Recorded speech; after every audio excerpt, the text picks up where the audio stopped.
Phil Shafer, aka Sike Style, is a Brooklyn-born, Kansas City-raised artist who has been blessing the city with his artwork for decades.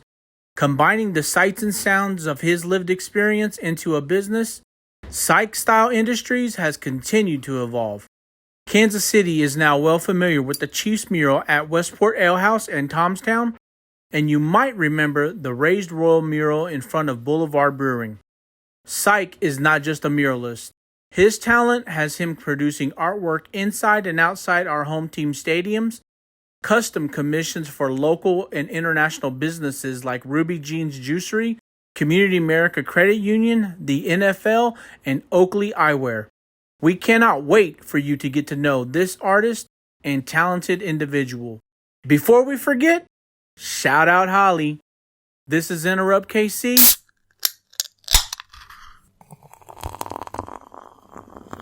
Enjoy this episode.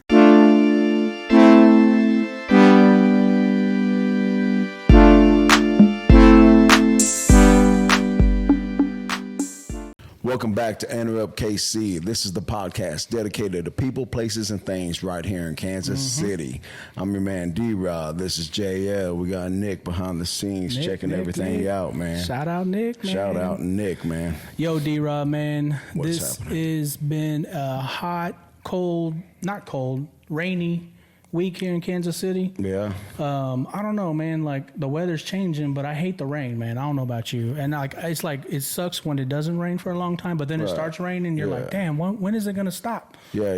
I mean, the rain sucks, man. I mean, it's good for the plant, it's good for the earth, and it's good for all them people like that, you know. But in my line of work, it sucks out there working in it. Man, I'll bet. And mine too, by the way, I should say. But man, look, man, we ain't gonna waste maybe much in time, this man. man's line of work too. This right? man's line of work, man, talking about our guests, man. It might. I think we just need to get right down to it, D-Rod. Man, let's go ahead and interrupt. We don't want to waste no time with this individual. This has been a little time coming, man. You know, we had to wait. This guy is extremely busy. Yes. Extremely busy. There's busy. There's also productive. That's what I like to say. Yes, Productive. sir. Yes, Productive. been productive. So, But, yeah. you know, we're going to go ahead and interrupt our guest this Yeah, man, evening. let's And do by it. interrupt, we mean introduce our guest, none other than the man, talented man himself. Incredible. Mr. Phil Sike Style Shafer, man. What's up, Yes, Psych? sir. Yo, it's a pleasure to have you guys in my space. Man. I'm excited to be here with y'all. Been watching a lot of podcasts, and they happen to all start with ENT. So I'm glad to be here with y'all. Man, right on, man. I mean, just this place right here, man, where we're at, man. It's a gallery, man. This is a gallery. Yeah, bro. right now we're in what we call the Capabilities Lounge. The Capabilities Lounge. Capabilities Lounge, yes. Is that like when people walk in, you're like, you are capable? Oh, well, yes. And if they're needing to roll in, they could roll in too. We are also wheelchair accessible. There we go. But the capabilities refer to the work that we do. Right. When I say we, I mean me and Holly and sometimes John Rowe at Sike Style Industries. Yes, This sir. is where we bring clients, show them what we're capable of, what we can handle for them and their business needs and whatsoever. Absolutely. I'm peeping those shell toes up there in that case, man. Yo. Did you see those, Shell? Man, I'm getting ready to take my shoes off. Man, I'm Can you peeping do those. me? I mean, you know, I rock nothing but shells. Adidas by far, you know. But yeah, them And the shells are Oakley, killing I me. mean, come on, man. Yeah. We're going to get get to all this, man, hopefully. But, Yeah. man, let me just start off by saying, Psych, man, we are blessed. We are grateful to be here with you this evening, man. And, you know, Kansas City, and particularly our audience, they're probably like, okay, who is this? Yeah. Where is he? We see all this stuff in front of you, behind you. This dude, believe me, Kansas City, you have seen this man around town. You just didn't know it was him. And neither did I, dude. Yeah. Neither did we, right? And neither did we. man. So, point is, man, let's get right down to it. You are obviously another Kansas City legend, man, joining us here on Interrupt KC. Yes. But Appreciate it, the one thing, Psych, that we like to do, man, is grab that story, brother. So let's talk about this, man. So where are you from? Originally, Yeah, Brooklyn, New York. Brooklyn. Shout out, Brooklyn. Biggie. Absolutely. Yes, sir. I don't lead with that narrative as much anymore. Yeah. Because, somebody in the newspaper like, oh, Brooklyn-born artist. Like, no. Brooklyn gave birth to me KC raised me. There we go, baby. Okay. So I showed up here in Kansas City with my family in '88.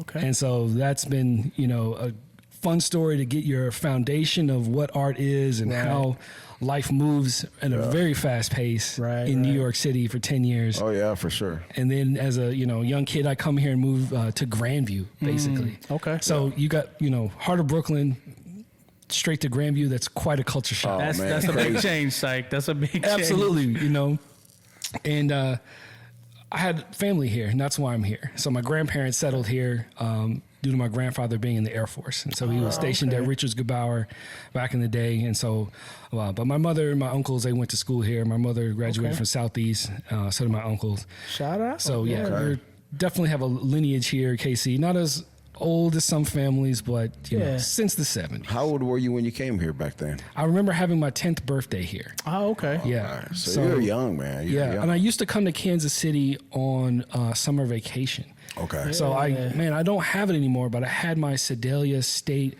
Missouri State Fair shirt, and it had 88 on it. Wow. And if I find one online somewhere, I'm going to get it just to take myself back in time. Well, I'm sure you'll find it on eBay or something. Yeah, bro. well, now that we've mentioned it, it's going to start populating in my feed, right? Man, you already know. Somebody's going to be like, that algorithm. You're going to see We're just going to spend this whole time prompting our algorithms to give us what we want. That's what we're talking about. But what the family life look like, Psych? I mean, did you have brothers, sisters, or anything like that? Oh, absolutely. I have two brothers, Jeff and Joel, and then another mother from the motherland, from another mother. Okay. Shout out to Davis. Okay. Who came later on. But my mother, father, and my two brothers, we came out here, met up with my grandparents. Okay. And then, over time, went to Paseo Academy for high school. Yes, sir. And then eventually down the hill to the Kansas City Art Institute. Okay. For undergrad. So right out of high school, you went right to KC Art Institute? Yeah. Okay. It was kind of set up that way because, Paseo Academy at the time was that liberal arts, visual arts school, performing arts school. Right. Yeah. And so they pretty much had it set up as a major in high school. So I was a visual arts major probably through middle school through high school. Wow. And then all the way into college. So it was pretty much determined that, I was going to be an artist at a very young age. And then at the time, the school system was very much set up to facilitate that. Man, I want to give a shout out to that Paseo, man. Paseo because has they have put out. Man. I mean, we've talked to. We're going to sit here and interview the whole Kansas City that went to Paseo. Who can keep up? I mean, Man, for real, we're still out here. We're still busy. We're still part of the community. Yeah. The newer generations are representing with the refurbishing of the Paseo steps. Oh, yeah, right. Those big steps. Yes. Yeah, with the Paseo going down. Yeah. So there's a lot of heritage, there's a lot of memory, and there's a lot of positivity and creativity from that school still around Kansas. Man, I love to see it, man. I love to see it. Yeah. You talked about how it was kind of destined that you were going to be an artist, man. So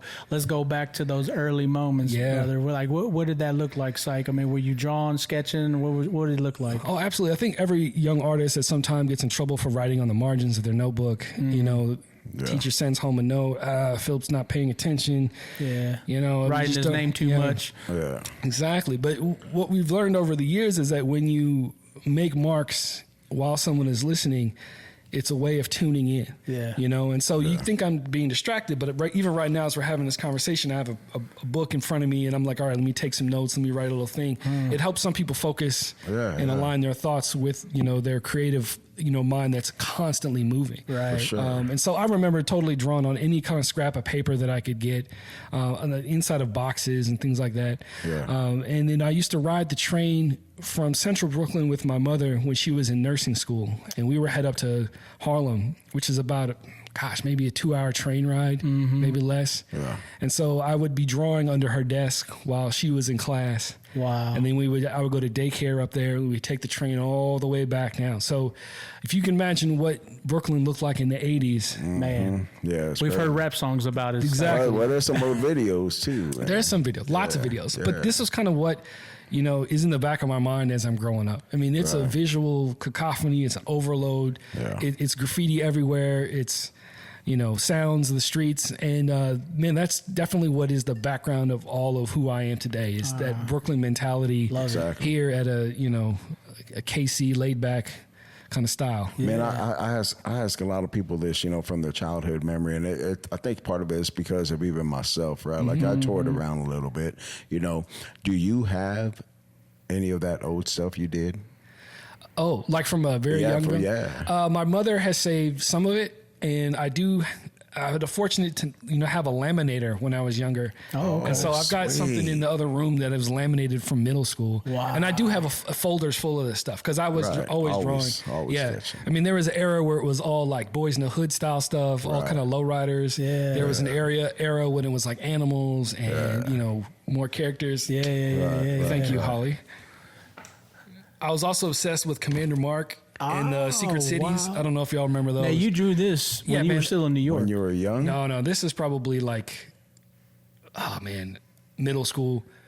So I might have been like 12, 13. But let me tell you something. I wasn't drawn like that at 12, 13, man. Yeah. Shout out to Commander Mark because he's the one that was teaching young kids this perspective and 3D shadowing and shading. Yeah, man. Wow. So yeah, that was also a lot of it. Yeah, that's sick, dope. That's man. great memorabilia, right? That's great. I mean, man, the just fact is, he had a laminator. Yeah, Like, man. Somebody had to, I don't know who it was, but they're like, laminate this.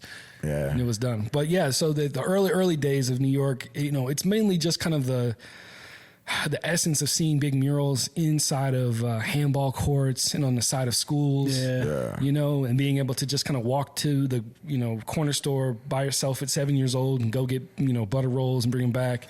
That kind of independence that New York kind of sets up children with. Right. It's not quite the same now. Yeah. But that kind of outgoingness and then also just being a part of a very culturally diverse city. Right. I had friends in my neighborhood from Pakistan, Haiti, South America, Right. and then a lot of Caribbean. Real diverse. Absolutely diverse. So it was just, everybody was That was the world to you, right? absolutely. And so that was a good way to grow up with that perspective of having a global view, in America like that. 100%, man. Hearing you talk, it sounds like, especially as a young kid, that New York influence you were talking about with art being on walls, graffiti, whatever it was.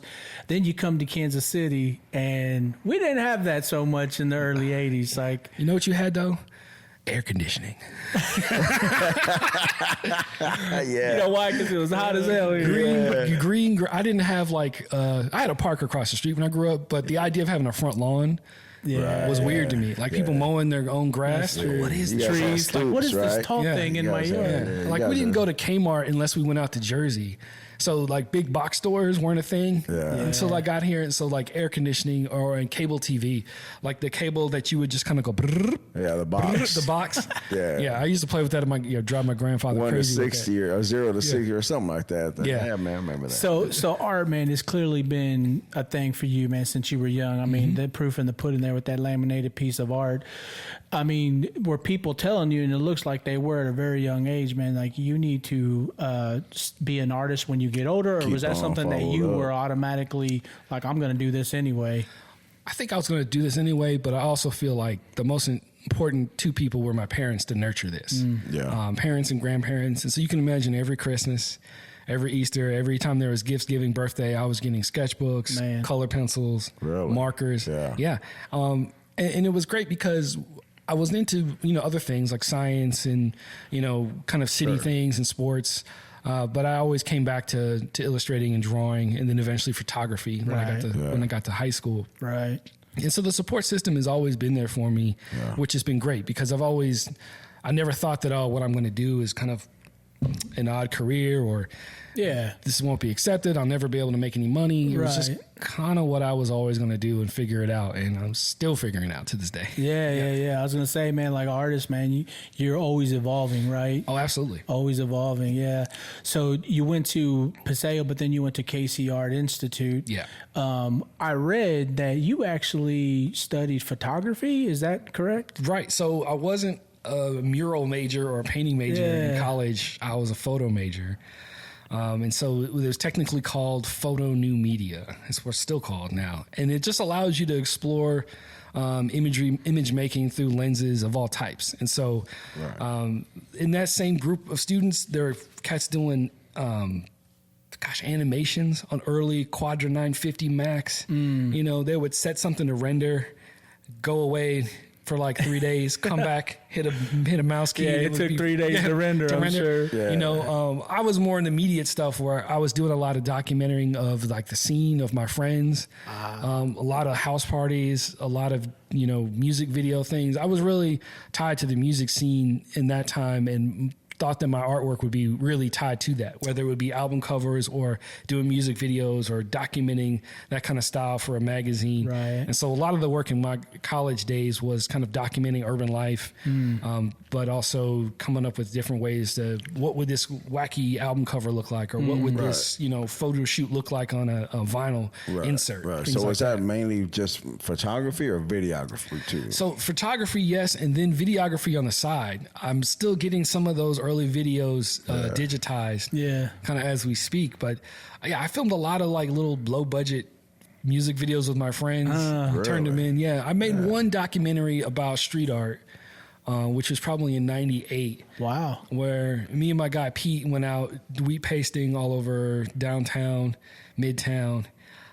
We got detained by a couple officers and had to describe, you know, why we were putting up basically anti-military kind of propaganda, just kind of like there's a couple things that were like freedom of speech for the streets. Sure. And then these other, so they're basically these graphic design posters that we were just pasting up, and we just had rolls of them. And eventually they would get bigs.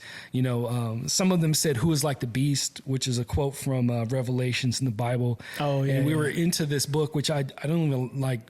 I've read too much about it now, but Behold the Pale Horse was this book that we all read in high school. Yeah. And now I don't even like to talk about it because of how like it's been associated now. But we were so into that like Y2K kind of like, not quite end times, but like world was going to end. That future was approaching, and how are you going to handle it? What are you going to do with it?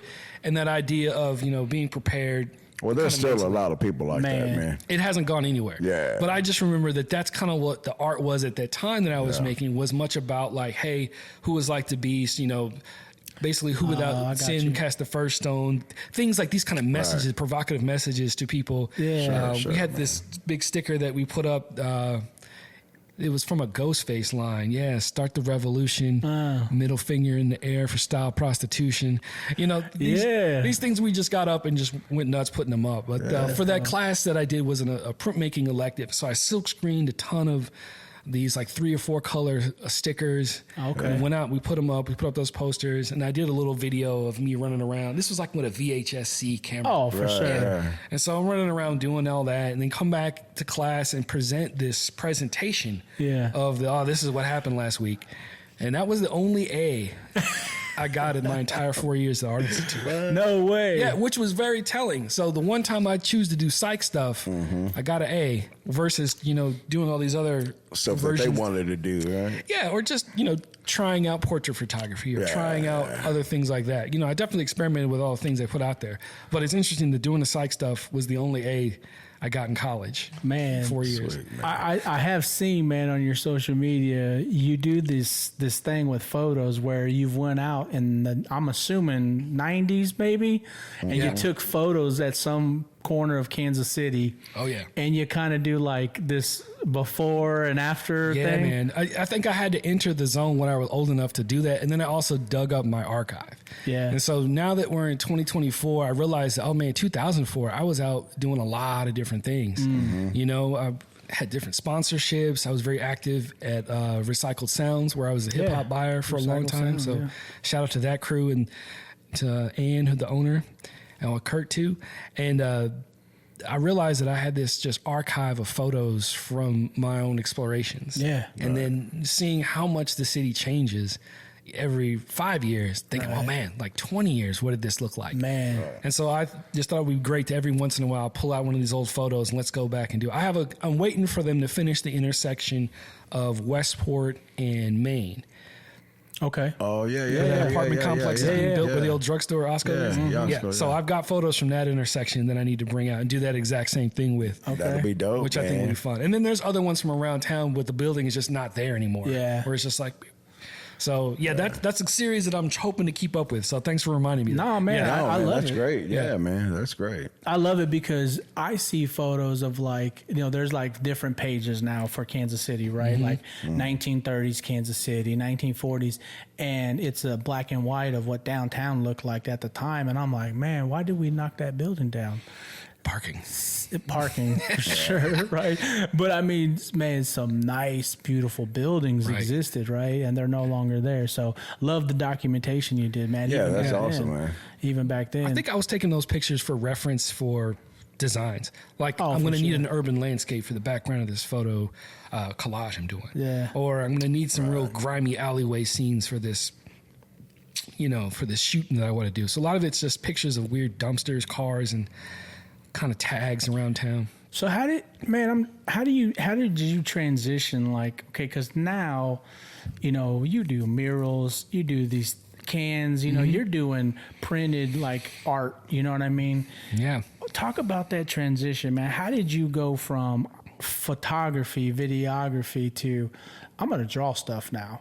I mean, so like you said earlier about the evolution, I'd like to call it pivoting, or, being able to upcycle yourself every so often, So, I mean, I've lived through several major events that have kind of uprooted all of us. The most recent one being COVID, which God bless, we survived it. Right. We're still here. A lot of us aren't.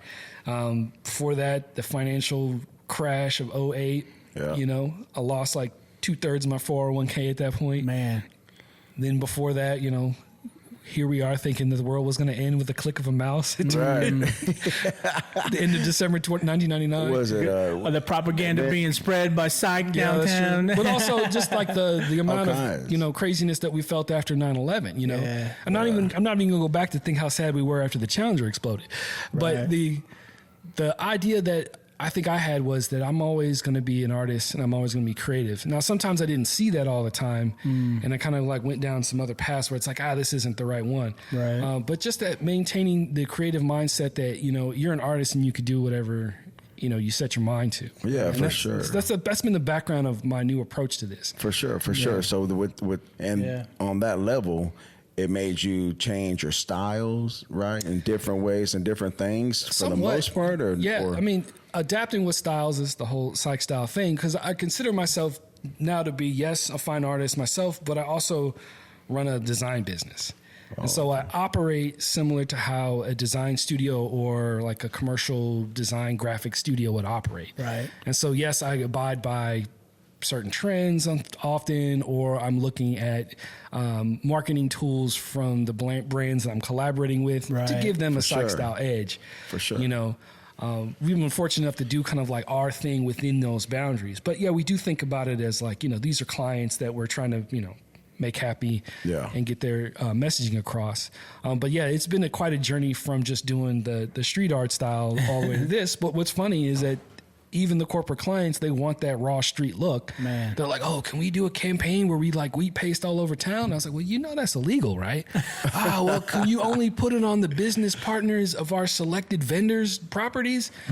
I was like, where are those? Well, there's a list of properties here that you can put them on, but you can't put them on the opposing teams. I was like, no, let's figure out something else. Right. So oftentimes that has to just be done with a level of behind the shadows and the darkness, or just let us take care of this. But, I think it's kind of funny how it's come full circle in that manner, which is fun to see. Man, we talked about that a little bit, didn't we? I mean, we talked about this with Gear, who we did an episode with. It's like, we talked about how, he's out there doing graffiti classes right now. Right, yeah. That's awesome. And I mean, there's a whole generation, 2, maybe even 3, that doesn't even pay attention to graffiti. They don't even know what graffiti is. So you actually got to have a class to teach people what this is. Sure. And he got a good little class. Man, and he has some KC legends, helping him out. But for you, man, you dabbled in street art, I'm assuming. That was my thing. Yeah, I consider myself like a street artist that was doing, illegal stuff, but I wasn't like, bombing in that traditional sense. I was a propaganda artist. I was going out with stickers, going out with other things. And eventually I turned those, stickers into T-shirts, into merch. And so I found getting up in a different way. Yeah. It's like, well, man, I could still get up. It's just that people pay for it now and then wear it And okay, that could work. It gets shown a lot more too that way, right? And so it's just that same mentality of getting up, whether it's with the marker, whether it's the spray can or the sticker, has been a part of what I do. It's just gone through many phases. Yeah. So that's great, man. Yeah. You started Sike Style Industries, you know, and my guess is like, and this is kind of what I would like for you to talk through. Yeah. You know, because people were coming to you with requests for work, for art, things like that. Is that how it came about? Sike Style Industries is the most like current version of what this is. Okay. It's like the umbrella company of all of it. Okay. So, you know, when I was right out of school, I was doing lots of freelance work as I had a day job. So really the backbone of where I come from is working at Recycled Sounds in early 2000s, and then also at KU Med Center as a graphic designer for a research lab. So I had a job for 18 years working for the state of Kansas, basically doing, medical illustrations, poster presentations, scientific illustrations. You know, I got, printed on the cover of several medical journals and scientific research things. This was all just my like silent day job that paid the mortgage, paid my health care, and allowed me. And then your fun was after that. Then the fun was all of the Psych Style stuff that we do. Man. So every time we were riding out to do like a tour or do some like extracurricular activities, I was paid time off. Yeah. And so, other buddies are struggling to get back on the schedule at the restaurant when they get back in town. I'm just clocking back in. Yeah. So I was really fortunate to hold down this day job that allowed me to live, the life I wanted to, but also kind of work like a European schedule. Yeah. I think sometime in 2006, I went to my supervisor at the time and was like, I could get everything done in 4 days. So here's what I'm going to do. I'm going to work 4 days a week, 2 extra hours, and I'm going to have Fridays off to do my art thing. And it's like, okay, yeah, that'll work. And I was like, great. Wow. All you got to do is ask. Yeah. That's great. So from 2006 to 2018, I technically had Fridays off, and I just kind of learned how to do my job my own way and became to own that position at the the research center. Yeah. And so I can kind of call my own shots, kind of call my own schedule, and do my own thing. Yeah. And then eventually it got too much to handle, where the mural business was insane. But the mural business didn't kick in until 2013. So like you were saying about the evolution of it, it starts back when I was doing freelance design, Psych Style design. Right. I started dabbling in with my guys doing t-shirts for merch tables and doing DJing. And so that became DJ Sike Steez. Oh, okay. So then Sike Steez was also doing parties with all of my other friends and different rap groups. And that was, not quite Sike Style Entertainment, but it was part of that. But what I brought along to that was Psychonomics Clothing, which was my clothing brand at a time that I kind of launched that in, 06 to 09. I was ahead of the curve. I didn't catch the wave of all the Kansas City love back then. So when I was making KC shirts, these things, there wasn't the hype yet that now that, Made Mob and Charlie Hustle enjoy. But the next phase of that was in 2012, I wanted to have an art show in Vegas with this gallery owner. Okay. And I was like, oh, yeah, I'd love to come and show some of these works. I'm doing these digital prints. And she was like, I love what you're doing digitally, but can you send me something that's hand-painted? Do you have anything that's hand-done? And I was like, And at the time, I had a studio at Charlotte Street downtown. Yeah. And then I was also transitioning into a new space down in the Crossroads as well. And it was time for me to say, okay, the DJing thing is kind of not where I want it to be. The t-shirt thing is dried up. That's not how it is. You got to go back to where your roots are and being an artist. And so at that point in 2012 is when I started thinking about how to translate these digital designs that I was doing, after college, from the photography basically to Photoshop. Yeah. That's how the transition happened. To basically back to paint, spray paint, stencils, whatever kind of medium I was using, to create those one of a kind pieces of art. Okay. Yeah. So I got to say something, man, because I know you and I, D-Rod, we talked about this a little bit. Yeah. We both were like, Psych looks so familiar. Where do we know this dude from? Yeah, man. Even when I came and met him, he was like, man, you look familiar. Yeah. I'm like, as soon as you said you worked at Recycled Sounds, I was like, Yeah. That's where I know this. Really? Okay. Yeah, that's where I recognize you I was from. thinking somewhere around like the DJing deal. You know, maybe I've been to one of the parties or something. Or I don't know, man. I mean, don't if know, you but were hitting the clubs around 2000, Yep, I was. 6 to 2011. I mean, were you with Skybox while we were rocking? Kind of hard. I was probably everywhere, man. Skybox, yes. Long story short, yes. There's plenty of nights down there. Yes. Were you doing the old school nights, or? Man, I might have just been more of a patron at Skybox than an actual DJ. Okay. But I held down two kind of residencies. One was at Nara, where I was the resident sushi spot. Yeah. Okay. I was the sushi lounge DJ for Friday nights there. Okay. Nice. Yeah, for 2 years straight, every Friday. Wow. Oh, that burned me out. On the flip side, I was doing once a month at Firefly in Westport. Okay. And that was amazing at times. Sometimes you show up and there was no subwoofer, and you're like, "How are we doing this tonight, y'all?" Right. Other times I show up and the guy would be like, "All right, so we're only playing 50s, 60s, and 70s tonight, right?" And I was like, "You better tell that to the crowd." They don't want to hear that. They don't want to hear that. They weren't born when that was happening. Man, I remember Nara used to have that woman sushi tray platter. Yeah, deal first on Friday. The table. On Nara Fridays, was right? great. First man. Friday, that was man. That was dope. naked sushi. Yeah, I Naked met one of the sushi, models yeah. once later on at a house party. She was like, "Oh, that's me from Nara." I was like, "I didn't recognize you. I'm sorry. I was stereotyping. I only know you covered in leaves." Yeah. I feel you on that. I gotta ask you about this though, Psych, man. The name. Yeah. Talk about the name, man. Where did the name Psych, come from? Psych. Man, it is something that reminded me of home. So in high school, all of my guys were picking out like graph names or like pen names, whatever. You know, my boy JF was, what was he? Meat. Somebody else is Pure.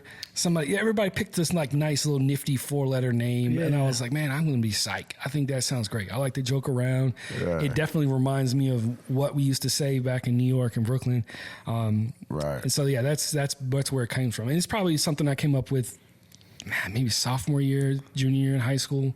Yeah. You know, I've oftentimes tried to make it an acronym like, you know, surface improvements, kinetic energy or something. I haven't figured it out yet. But Yeah. Yeah, well, it sounds like you're just going to keep on progressing Just- it yeah. no matter what it is. So I love I it. didn't want to Yeah, be, no, you it's know, great. Psych 2, Psych 1. I'm sure there's plenty of Psychs out there. You know, the name is not that unique, but I They had probably spell it different. the Y. Everyone's like, "Oh, I want to Right. spell your name with a Y." And it's like, no. Or even the PH. Yeah. Yeah, that's the beauty of graph. You can start spelling whatever you want, however you want it, and hey, you're getting up. That's great, man. But yeah, changed it to Sike Style eventually, and then, you know, Sike Style Designs, and then as I, you know, became an LLC, had to call it, you know, Industries. Yeah. Which is kind of a play on Vandalay Industries. Okay. It's a Seinfeld joke, but it's funny.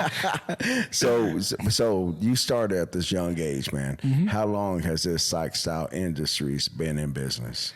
Oh, since 2015 is when I incorporated the LLC. Right, You know, right. so that's the official starting of that. So But we're into, you know, a good, what is that, 8 years? 9, 10 years. 10 Yeah. years? almost 10 Well, years. 25, yeah, it'll be 10 years. Yeah. I mean, but But it came from a long time sure. ago, I mean, man. if you 20 ask me when I years. started my professional career, it started like in, 2000 and 2001. Yeah. For sure. Because I was doing professional commission stuff for I somebody. mean, you said you were balancing the job and this for Yeah. like 12 years almost. It sounded like. Absolutely. I mean, but it was in different eras. Like some eras I was doing parties, you know, at the record bar for open mic nights, or I was hosting like different type of DJ battles or doing all ages shows at El Torion. Right. Right. In 04, I had a Scion sponsorship. And man, for about 2 years, they paid me every month to sponsor a party, to throw something. And so I would, you know, show up with all of my magazines and those old Scion CDs, Yeah. pass them out. And basically the budget that I was given, I would use to make flyers, or I would use to pay performers like a minimum something like, hey man, I got $100, you do a little set. I got $150, we do a half an hour set. You know, just something to like, you know, keep the ball moving. And it works. I used to sponsor small get-togethers, you know, shows at Jilly's or, you know, when there was a night going on there, or just anywhere I could do the Peanut, somewhere I'm just throw my hat in and say, hey, can I put your name on the flyer? You know, I'll make the flyer for it. So that was a way to keep my own design chops going, is I was paying, you know, to make these flyers that I was designing for the events that I was throwing through Scion. Yeah. What I mean, you do murals, and man, I promise you, I'm gonna put a dope ass short together showing a lot of your murals. Because I was texting you the other day, like, hey man, there's some murals you want me to highlight. But how do you? I mean, is Psych Industries? Is it Sike Style Industries? Is it 50% murals, 50% other things? I mean, how would you break that up? Oh, that's a good question. I have a little pie chart that I make after every year and try to look at it and see what percentage of doing. I mean, there was a couple years where we were doing 25 hand-painted murals of various sizes. And then there's also a smaller chunk where we were doing just freelance design work. And then there's a smaller chunk, which is like selling items like merchandise and also art. And then another small chunk was where I was doing lectures and educational stuff. Oh, okay. And so the pie wedge definitely kind of shifted around, but it... From year to year, right? Yeah. Last year we didn't do as many hand-painted murals. We might have only done 7. But we do also a lot of installs, meaning that my team at the local print shop takes my digital design, and then we were able to wrap it on whatever, brick, interior stuff. And so that's a way for us to kind of do multiple jobs at the same time where, I'm designing something now. I know the team's going to go install it. Boom, that's out of the way. It doesn't take me a week to hand paint it. Since everything that I design is digital first, it allows me that kind of luxury to say, well, I don't really want to be on this site in this hot stairwell for, 2 weeks painting this. Let's just get it installed and it's done in 2 or 3 days. Wow. Yeah, it costs me money to make that happen, but I balance that cost with the time that I spend on the location. Yeah. And say, okay. Because you could be working on something else at the same time. I usually am.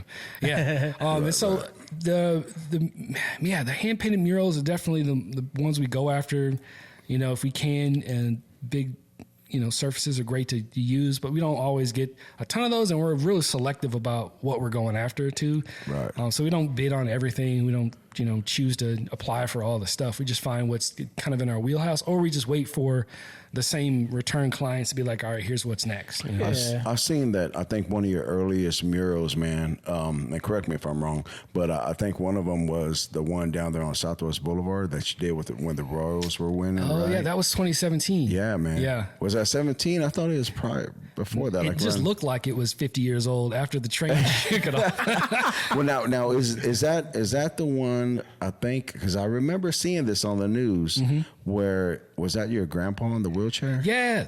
Great memory. Man. So that mural we commissioned by the Royals in 2017 for the, I think, Raised Royal campaign. Yeah. And so I wanted to always put something about my family or my people in somewhere the mural. So it's my grandfather, who I used to take to baseball games the very later stages of his life. Right. He was in a wheelchair. I remember that. The Royal staff was real great about picking him up at the entrance and then getting him in a good spot. The Royals always won when he came to the game too, which is amazing. Awesome, there were a couple years I'm like, Grandpa, man, team ain't looking so good. I don't think we should go this year. He was like, I get it. But there's one time I took him back home from a game, and my grandfather was very stern, very proud man, but very sick, but also Air Force. And so when, he turned to me and said, Phil, I really appreciate you bringing me to these games like this. Yeah, man. It was about the most heartwarming thing I've ever heard. So of course, I was complete. I was at peace with my grandfather when he passed away because I had heard that one line.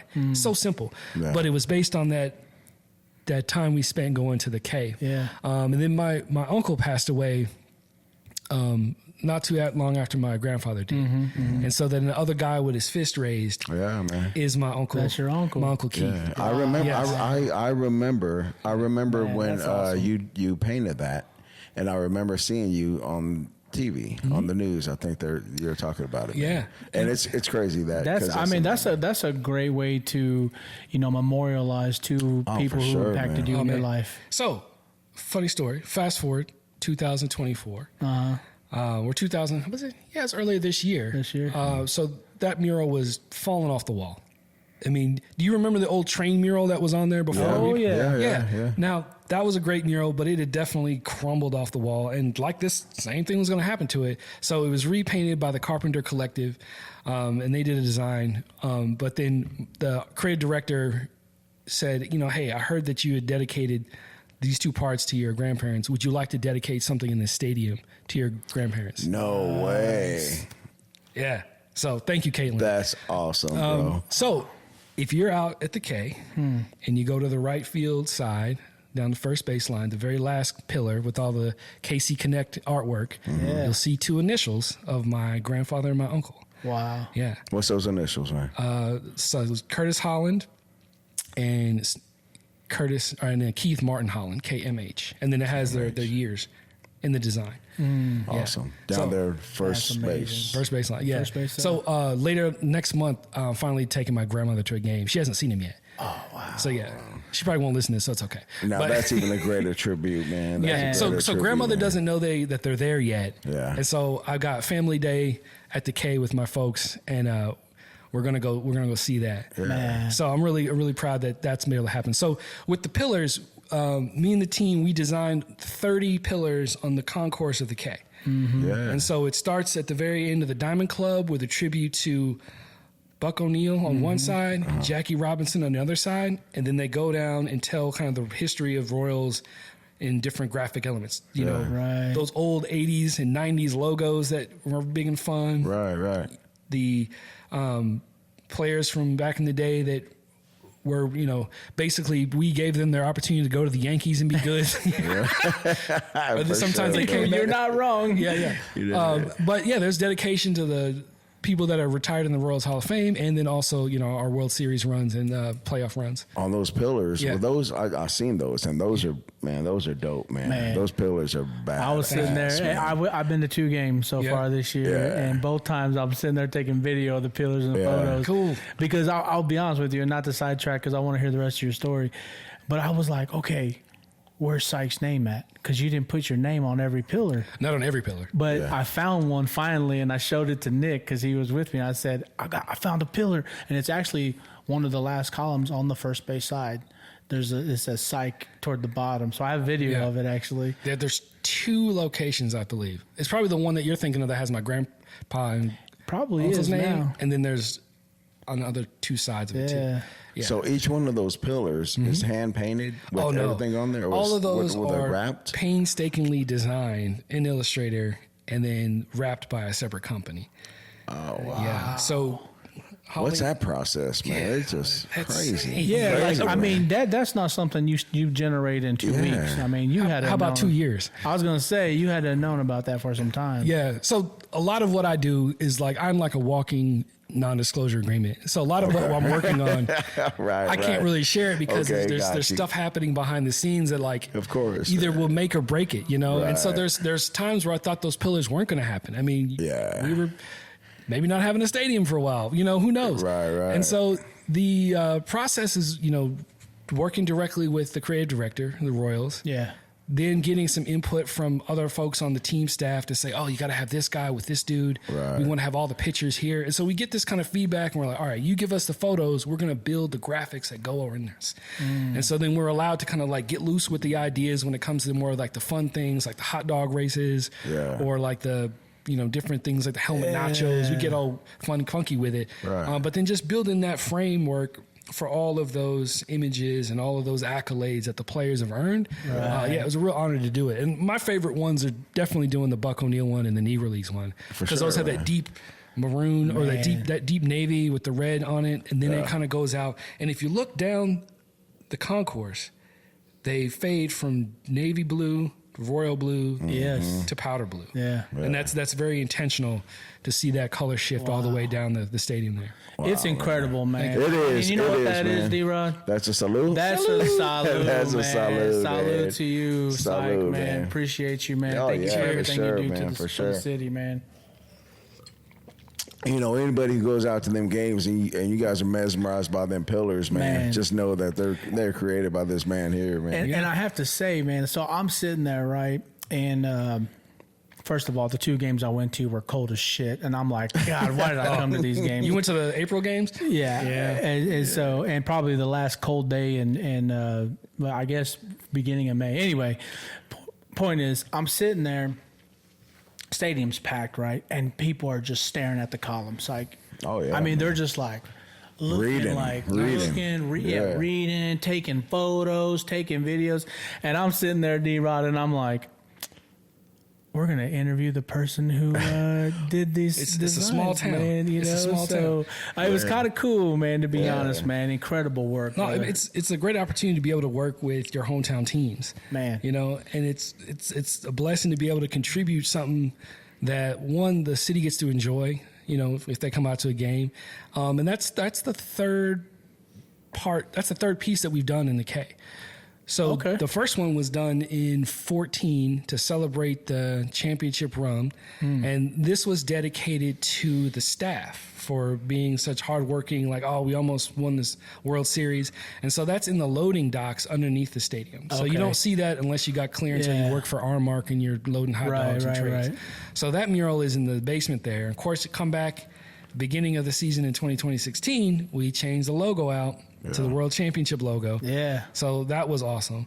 Then fast forward to a few years ago, we redid the Royals Hall of Fame artwork.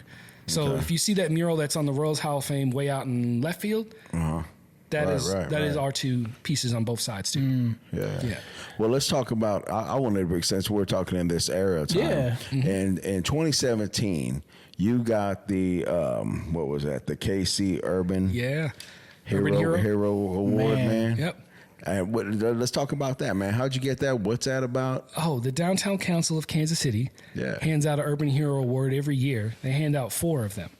And so 4 distinct individuals who have made an impact in the city's downtown region receive awards. I received that award for basically having the impact of taking a visual change to the city at the time. Awesome. Of course you did. I wasn't the only one putting up murals, but there was a lot of significant ones that I had, a part to, and there was a big deal. And I also was part of this downtown network of people that were working on small public art projects, like the downtown, what is it called? The guys who do the streetcar wraps and stuff like that. It's eluding me now because I didn't research it. But working with that group is kind of what led me to more and more murals in the downtown core. Yeah. It's called Art in the Loop. Art in the Loop. Yes. Art in the Loop is that public art program that every year they have artists apply to do a special wrap on a streetcar or even all the streetcar stops. And so it's very accessible. And then every few years they allow someone else to do the billboard that's on that Artest Bank right at corner from the experience for college basketball. Yeah. So another Paseo alum, shout out to Adrienne Clayton. That is her artwork up there. Right. Yes. And so anyway, through Art in the Loop is kind of where I got that downtown Kansas City kind of like foothold in a way to start doing that. And then, it was a real blessing to be able to work with the downtown council, and we still work together to this day. And so for sure, man. All of these designs that we have here, we make awards for look at that. People who win. And so these get passed out on stage, and we do the event branding for the event. Yeah. So this is about year 6. That you've been doing it? Yeah. Wow. Yeah. Since 2017. We took a couple years off, I think, for COVID. But Right. Yeah, so this is the most recent version. So it's every year coming up with a new version of a Kansas City design. Wow. Pretty much like this. So what's the next one? That's a great question. That's a great question. How do you say the same thing over and over again in a new way? I know, every time? right? So, well, JL said that he saw, and I don't know, maybe we'll give you a little different outlook, right? He saw a portrait from the backside of the city, which is right. Didn't you say you saw that it was like the first time I was watching from the airport view. Yeah. It was like the north side looking south. You always see south side, west side, east side looking north. So because of the new soccer stadium down there in that corner. You got to incorporate that. We did incorporate that for this most recent one. Nice. But I feel like a lot of people will start looking from the Kit Bond Bridge at the city from that angle. Yeah. And accepting that angle is also a legit version. Yeah. So to answer your question, I've been taking views from the west side of the city. Right. So if you're like on that west bluff looking over the city at sunset and the way those buildings glow are from the west bottoms. That light on them from the sun. Yeah. This is what I'm trying to capture in this one is that, but still using that standard view as if you're standing on Broadway looking downtown. I mean, I've had designs where I'm trying to render the city in a different way. Yes. And the clients are like, no one's going to know what that is. Yeah. They're not going to recognize it. Where are the sky stations? And I'm like, come on, you don't need all that. And they're like, yes, we do. So I kind of understand how that goes, but yes, I'm definitely going to push it a little bit. I love it, man. Yeah, I do too. You use a drone when you do that? Get out there and get them pictures with the drone? No, there's enough hills in this town. Man. Like you're saying, if you're standing on West Bluff and you're looking over there, or if I'm standing on even at 20, like right above Crown Center, looking downtown, or if I'm standing on top of the Liberty Memorial. I got an angle for you, man, and you may know about it already, but it's actually, I used it because I wanted to, when we were putting the trailer together for this, I was trying to take all these angles of the city because, everybody goes to the memorial. Everybody goes here in their same spots. So I-35 in Cambridge, it's the old KC TV or 62, 60, whatever channel. Right. So where there's Baby Does used to be, right? Yeah, there's an empty lot. You just drive up behind the buildings, and there's a curvy road. Yeah, it's a goes up curvy hill. road right there. You can't miss it, man. I-35 in Cambridge exit. That's where Sour Castle is. Close to it. What's It's it- the what is exit to take you there. All right. So you drive up there, and it's an empty It's like lot, yeah. and it'll say like, you're on camera, da-da-da. Don't pay that no mind. Yep. Just Go just at night. look, just walk out. It's empty lot, and it looks at the city. Man. Watch the trailer that we have, because you'll see that view. It's in that trailer, and I intentionally did that, Psych, because I told D-Rod, nobody does this angle of the city, and you get Kemper Arena, the railroad tracks, the hill, the west side, the city. It was pretty badass because even in the footage that he got, there's a train coming right across. coming. So I mean, that's So you how get the 12th Kansas Street was. Bridge. Yeah. You get all. Okay. Yeah, man. Yes, I love that angle because in my childhood, going between Westport, West Side, Kansas City, Kansas, that's the area. That's the central spot right there, So just throw that at your way, man. Okay. See what you think. I'll have to check it out. I'm always looking for new ways to see the same old thing in a new light. So. Man. And the sun coming up, and it's hitting the city, beaming off the building. It's beautiful, man. Beautiful. Hell yeah. So, I mean, you got Royal Stadium, right? Kauffman Stadium right now, man. But right behind you, man, you clearly are engaged with the Kansas City Chiefs. And you got some, companies, obviously, that you do work for, man. So what I saw a video of you're responsible for adding, I should say, the numbers, Roman numerals. Roman numerals for the Super Bowls that we win. That's true. Man, I mean, just There's going to be more. Psych. I mean, every artist probably wants to have that contract, job, man. bro. Like, That contract, we man. need you to add a Roman numeral to our building. Change the whole thing up. the whole thing. I mean, first of all, the fact that it's the Kansas City Chiefs, right? It's a Super Bowl win, right? I mean, and then you're up there doing that, bro. Like, talk us through that, man. It's wild. And I have to remember and be thankful for the Mahomes era. Man. Yeah. Because We all do. We all do. Because whether we like it or not, this city lives and dies for this team and the sports that we're in there. And it's just a way to unify us. I mean, if you don't like sports balls, you understand that, like, there's a chipper in everybody's step on Monday morning after we beat the Raiders. There's something about like coming home off of a, Monday night game or just anything, man. when I worked at the hospital, everybody would be walking around, oh, you know what, man? Defense is looking better. Blah, blah. There would just be people would have this thing. And if they lost, I don't know, man. We might need to trade up to get somebody in there. Right. I remember those days. Yes. I do too. And so I always want to just remember that, be proud that this is the area you're in, and then you are in a position to take advantage of that. Yeah. And that's the important thing. So when the phone rings, you can answer it and you can come through and you can execute. And that's kind of like what happens to me is that I start off working on small Chiefs projects through the partners. That's with Ronald McDonald House Charities. Right. Okay. And so the Shout first, out them, man. Yes. So there's a client of mine, and we've created several murals together over the years, several Chiefs murals. One of them's out at 80th and Santa Fe. So if you see that one on the side of the barbershop, that's one there. I use Byron Pringle as the subject for that, just so you know. Yeah. But I always like Pringle, but No one else did. I like Pringles. I love Pringles. I don't know why they didn't resell them, man, or Yeah. resign them rather. Yeah, I know. Dope, So then the man. other one was He did good, man. yeah, in there the one that's on 18th Street on the Krasnowski Photo Building. That was the second one. Yeah. Okay. Which is like it's either Tyreek Hill or it's a Hunt running back, somebody to be named. It's a nameless numberhead character. But the Chiefs saw the work I was doing with the Royals, Right. And they're like, oh, we got to do something together. We got to figure something out.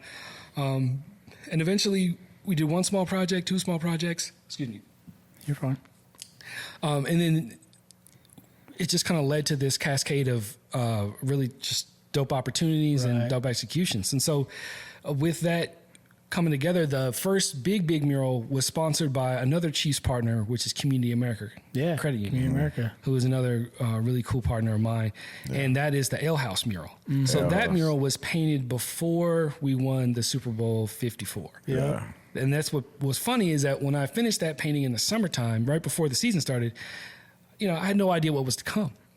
So the night before the Super Bowl, I'm outside of the Ale House doing a time lapse of people out there getting their photo taken. Yeah. And that was lot of magical. people, bro. Magical. Man. And people didn't know that it was there. Yeah. Because a lot of folks are coming from wherever out and just coming to the city to see it, which is great. Yeah. But they're like, oh, this is the thing now. And so that was the mural that started kind of all of it. Cascaded it into it. And so then when we went back to back, we did the Run It Back campaign with the Chiefs.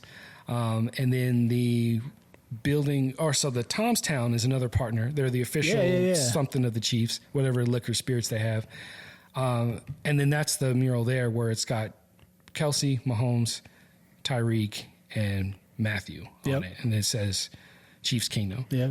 So that big one was painted during in between Christmas and New Year's as we were going to the Super Bowl. You were out there doing that? Yeah. How tall is that? How I many think it's about stories 40 is that? feet. 40 feet? Yeah, it's about 4 stories, 45 feet ish. Right, The story's about 15 feet, but those are old buildings. So, Right. luckily the team who was helping out with that, they primed that wall at the last warm day in December. They got out there and just painted it red for me. Yeah. And I was like, thank you. And then we got out there and we were freezing. By the time 4:30 rolled around, when the sun went down, the temperature dropped like 10 degrees, 15 degrees quickly. Oh, man. And so clients are like, oh man, we'd love to get this mural painted in January. And I was like, unless you're going to the Super Bowl, I'm not getting up on that lift for you. And so, we didn't get the win for that one, but that was a great experience. And then we kind of, chilled for a season, did some other work in the gyms. So if you're ever out at the Chiefs Fit in Plaza? the Plaza. Well, there one out in... On Metcalf. Yeah. Oh, yeah. Next to Micro Center. That's the biggest one. That's 125 feet by 14 feet. Okay. And that one is an install. That's not hand painted. Okay. That's vinyl. But the other ones are that. And then with Ronald McDonald House, we did a Trent Green mural in their Ronald McDonald House of the street because it's dedicated to him and his wife have a gym. They sponsor a workout zone down there. Nice. And so it's fun to be able to do that. So, but what's great about this is that we're working directly with the team. Like the marketing department, the visual department, they're calling me directly. We're coming up with, ideas. So it's great to be able to work directly with them. Shout out to Jordan, Jackson, all the rest of the team. You are a walking NDA. You were right. You were right. Man, he said that. Man, It's like, I'm a walking NDA. I think that, I don't know, I could be wrong, but I'm just going to say, I think that Ale House, you have seen more pictures of that I have. I mean, they're all great. They're all great. But that one's, because people are going out, they're drinking a party, bam, bam, bam, they're taking pictures of that one. That mural was painted at a fun time because that was when Snooze was being built. Yeah. So Snooze being a Denver company was hilarious because I was doing time lapses and dudes with Bronco helmets, like construction helmets, were like, "Go Broncos!" in my time lapse, and I was get out of here. Plus, there was dudes on the top of that bar throwing nachos off the edge, not at me, wearing Packers jerseys. I was like, I see all y'all. Man. It was just funny because the surface hadn't been leveled yet. Yeah. And so I couldn't quite get the lift at the spot I needed to. So I had to order another one. Yeah. And then these guys were like, man, could we borrow your cherry picker to get these leaves up? I was like, let me borrow your Bobcat. And they're like, and I was like, man, I get to drive a Bobcat. I'm lift certified, but I'm not a Bobcat. Anyway, they just cleared out all the debris in front of the bunch of gravel, Right. that was put up there. So it allowed us to finish that mural by the time the season opened, which is great. And fun fact that the last little arrowhead that was stencil sprayed on there was from Brittany Mahomes. Oh, really? Yeah. She came up and did it. Yeah, she was part of like the opening party. Wow. And, you know, her assistant was like, how does she get this paint off her fingernails? I was like, oh, just like any nail polish. Comes right off. Yeah. But yeah, that was a fun little tidbit to add to that. And That's so dope. that mural, you're right, has been on countless Monday Night Football things, countless. Now that we have the national eyes on this for all the events we're having. Man. Yeah. It ended up in the Super Bowl for a little bit, you know, a couple seconds. You know, which is fun. It. Right. But that one is a special one to me, and hopefully there'll be some additions to that in the next few months. I mean, you know, I was going to say, man, like, first off, rest in peace, Ale House, man, because I heard they're closing. They're done. But I really hope that whoever takes over that space in the future, and I'm sure it'll be a Kansas City spot, because that's a Kansas City location. Fingers crossed. They don't touch that mural. You know what I mean? Because... You might already know something about it. He's a walking NDA. I know, he ain't going to say nothing. We'll do a follow-up. We will. I love that. But, yeah, man, I mean, that mural, and then, you know, there's one you did, you said, Community America downtown, right? You did a Community America one downtown. I mean, man, there's so many. I have a list of. So like one begets the next. So one of our mottos here, there's a lot of them, is one thing is the next. And so what we love to do is, you know, have a relationship with a client that allows us to do the next thing. So if you need us for something, every other year we get a call from the same like 3 or 4 clients. That's what's been able to maintain kind of what we do, and also just make things different every day. So I'm not always painting my home stuff. Right. You know, that's kind of in the season of, you know, during the football season. Yeah. And then, you know, we're going to do maybe some community murals for different, you know, schools or different things like that. And then we come back to do sports around this time. But now that we've been working with all 3 of the big teams here, not quite the current yet, but we're going to... Something tells me they're going to be calling. They got a lot of room down there, man. They got a lot of room. It's been nonstop. So we've been really fortunate to find our niche as one, like kind of the sports targeted, you know, design company specials in large format murals and drawings.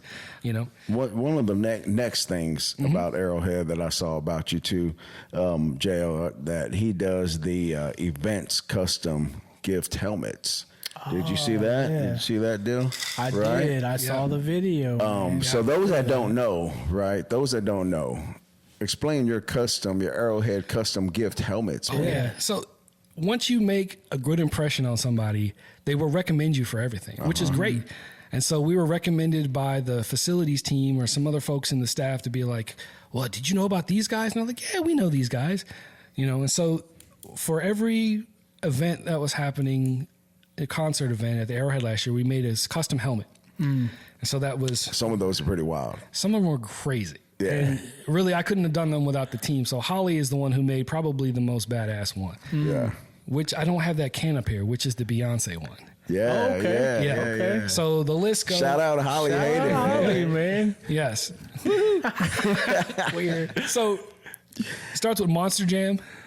That was the first one. That was fun. Holly put 2 like little Grim Reaper eyes in it. Yeah. And so when it sits on the stand, it glows, the red eyes, which is pretty badass. And then we did one for Ed Sheeran, which you see up there. Yeah. Yeah. That show was awesome. Billy Joel. Yeah, right. Stevie Nicks. Wow. Yeah. The picture with the helmet with Billy Joel is hilarious. He's just like, what is this? He's like old grumpy grandpa until you get him on stage.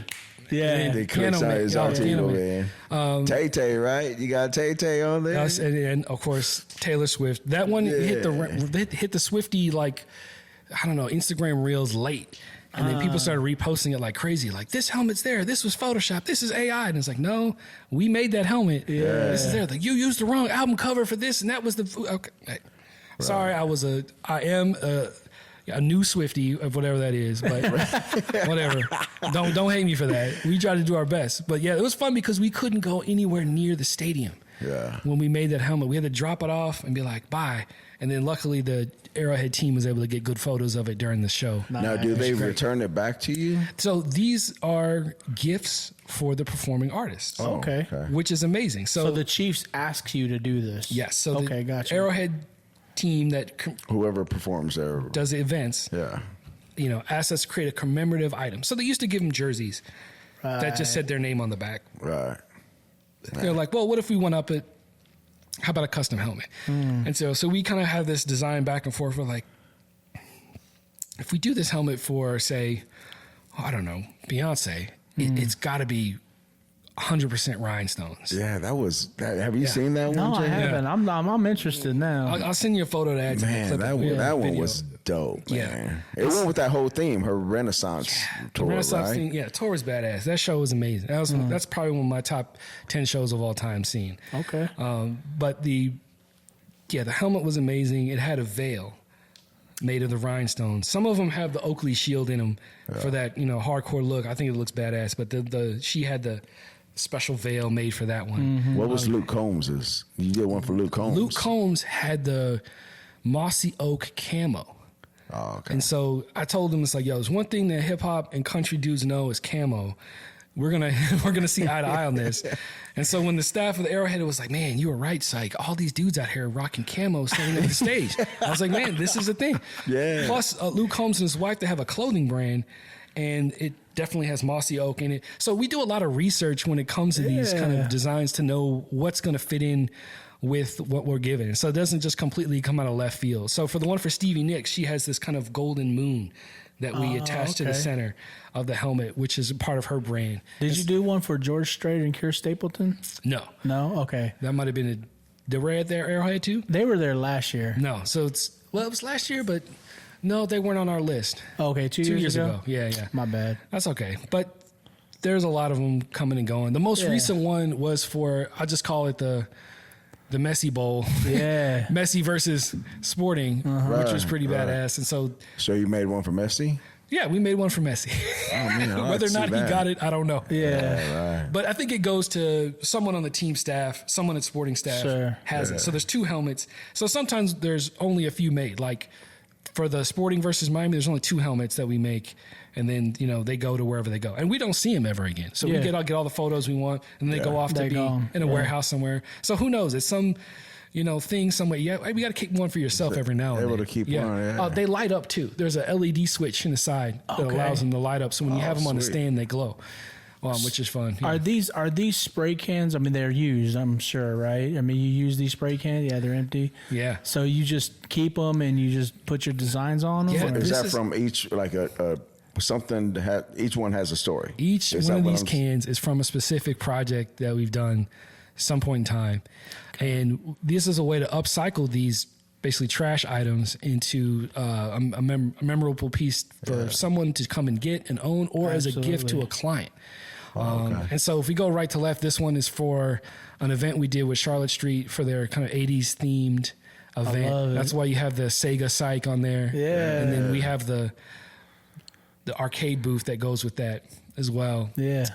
This one is for CKC, which is a Children's Protection Center on Main Street. So this is one of our most recent murals, right on 28th and Main.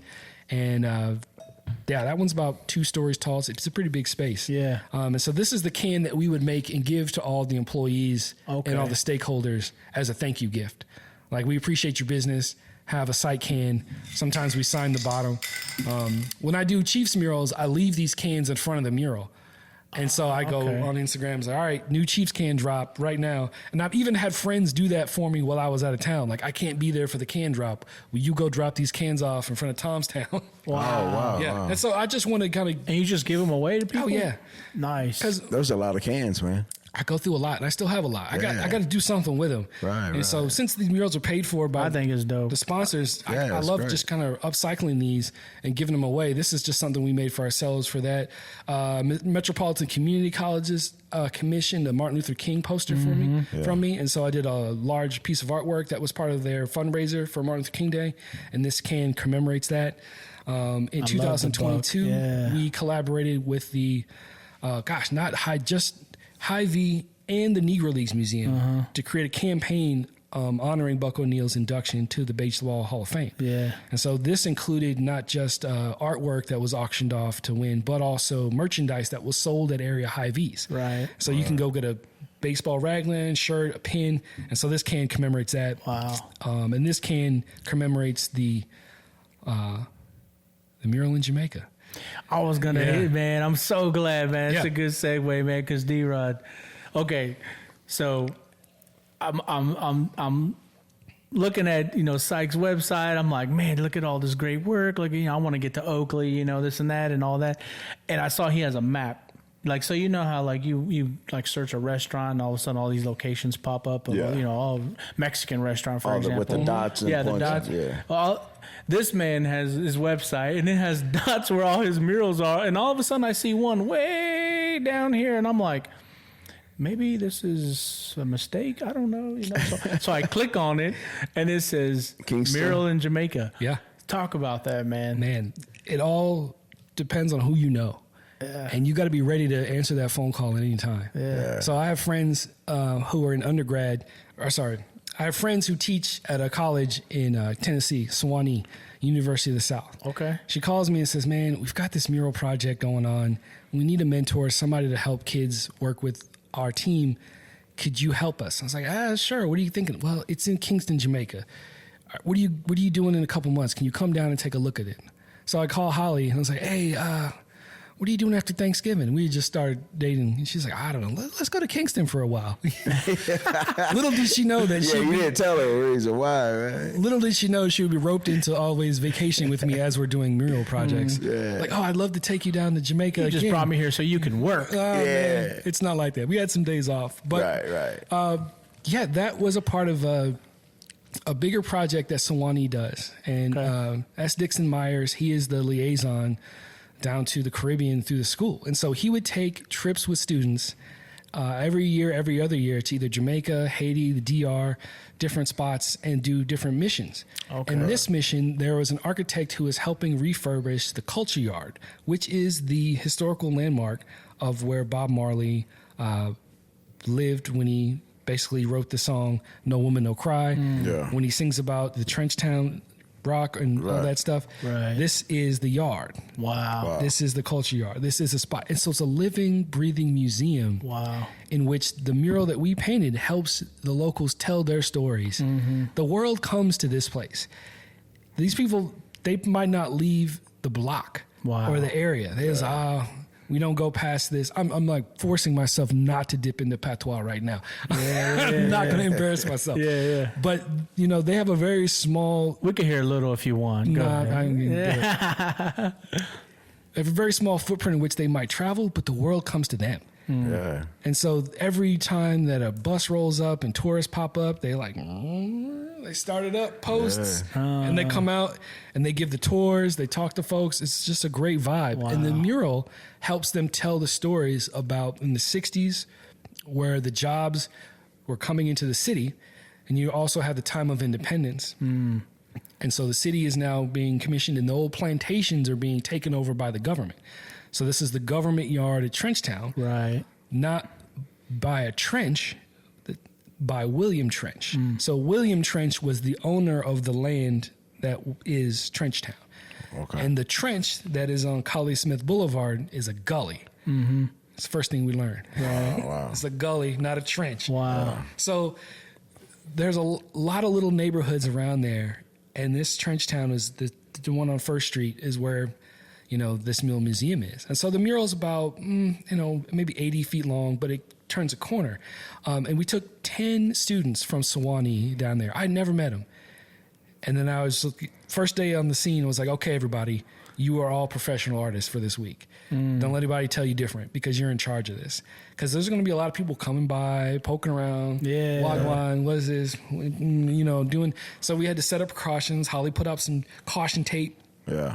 Keep people off our backs while we're working. Yeah. So we went down there, projected it out, traced it out, and then just got to work painting it over the course of a week. Wow. And it took us about 8 or 9 days to get it done with all the groups. And they were like college-age kids. Yeah. So they knew what was up. But they had never been to Jamaica. We'd only been there once before on the research mission. Sure. And so this was an amazing opportunity to to have the opportunity to tell someone else's story in my own style and to be able to absorb that culture and learn so much. I mean, I left with more questions and answers, but that's the nature of it, and that was the beauty of it. But it's really like a mission project down there. Yeah, that's incredible. One love, man. One international artist. I've been told that I need 3 international murals to officially claim that title. So, for real? Yes.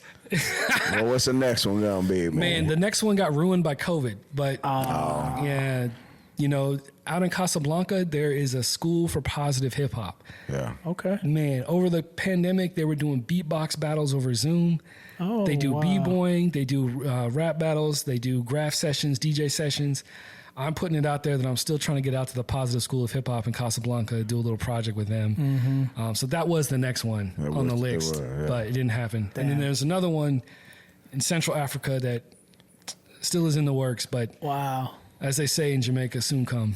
Soon come. Soon come. Yeah. But I have no doubt, D-Rod, that this man is going to be, he's going to claim those next 2. Hey, there's going to be another dot on that map. He's going to claim the next 2. Those are all the exterior murals. Those don't count the interior ones. Oh, I know. Yeah, you got a lot rolling up into somebody's office. Where is this Psych mural? Yeah, for sure. Well, I want to backtrack a little bit, man. And I was, when we're talking about these helmets and these cans, it would look pretty good to get a little bit of some Enterrupt KC on one of those things. What would that mural look like? Yeah, well, I was thinking like a helmet, man. Like, what can we put? Like a, I don't know, microphone or Kansas City skyline. You need a headset taped into it. So when you want to do your on-the-move reporting, with a little protection on your head. See, there you go. That's facts. It'll be dope. It'll be blue, and then the can. I mean, we might need a can, JL, man. We might need a can. I think I got a few. Here's one thing, Psych. If you look right behind us at this backdrop, this is all intentional, man, because D-Rod dabbled in graffiti. I loved graffiti growing up. What this is really starting to look like, if you look at it, is a graffiti wall. Man. Yeah, it's a graffiti wall, man. So when this is full up, you got to get a picture of it before you recycle it to the next one. Yeah. And then that becomes the can wrap to memorialize. Hey. Get a big can. Listen to that. Yeah. What a great idea, man. You know those big Sure Shot ones you get at the hardware store? Yeah. Sick. Yeah. Let's talk about Oakley, man. This piece right behind you. Can we talk about Oakley? We can talk about Oakley. Okay. It's been cleared by the lawyers. First thing, man, is I love Oakley. My glasses are Oakley. I used to rock sunglasses Oakley. Yeah, right. I got a backpack Oakley. You know what I mean? I'm an Oakley guy.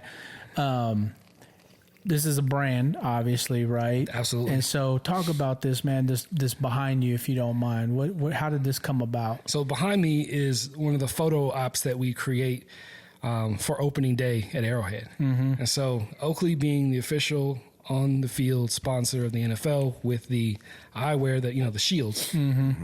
They go from stadium to stadium, that they have kind of deals with, and they do pop-ups, and we create artwork for them. Okay.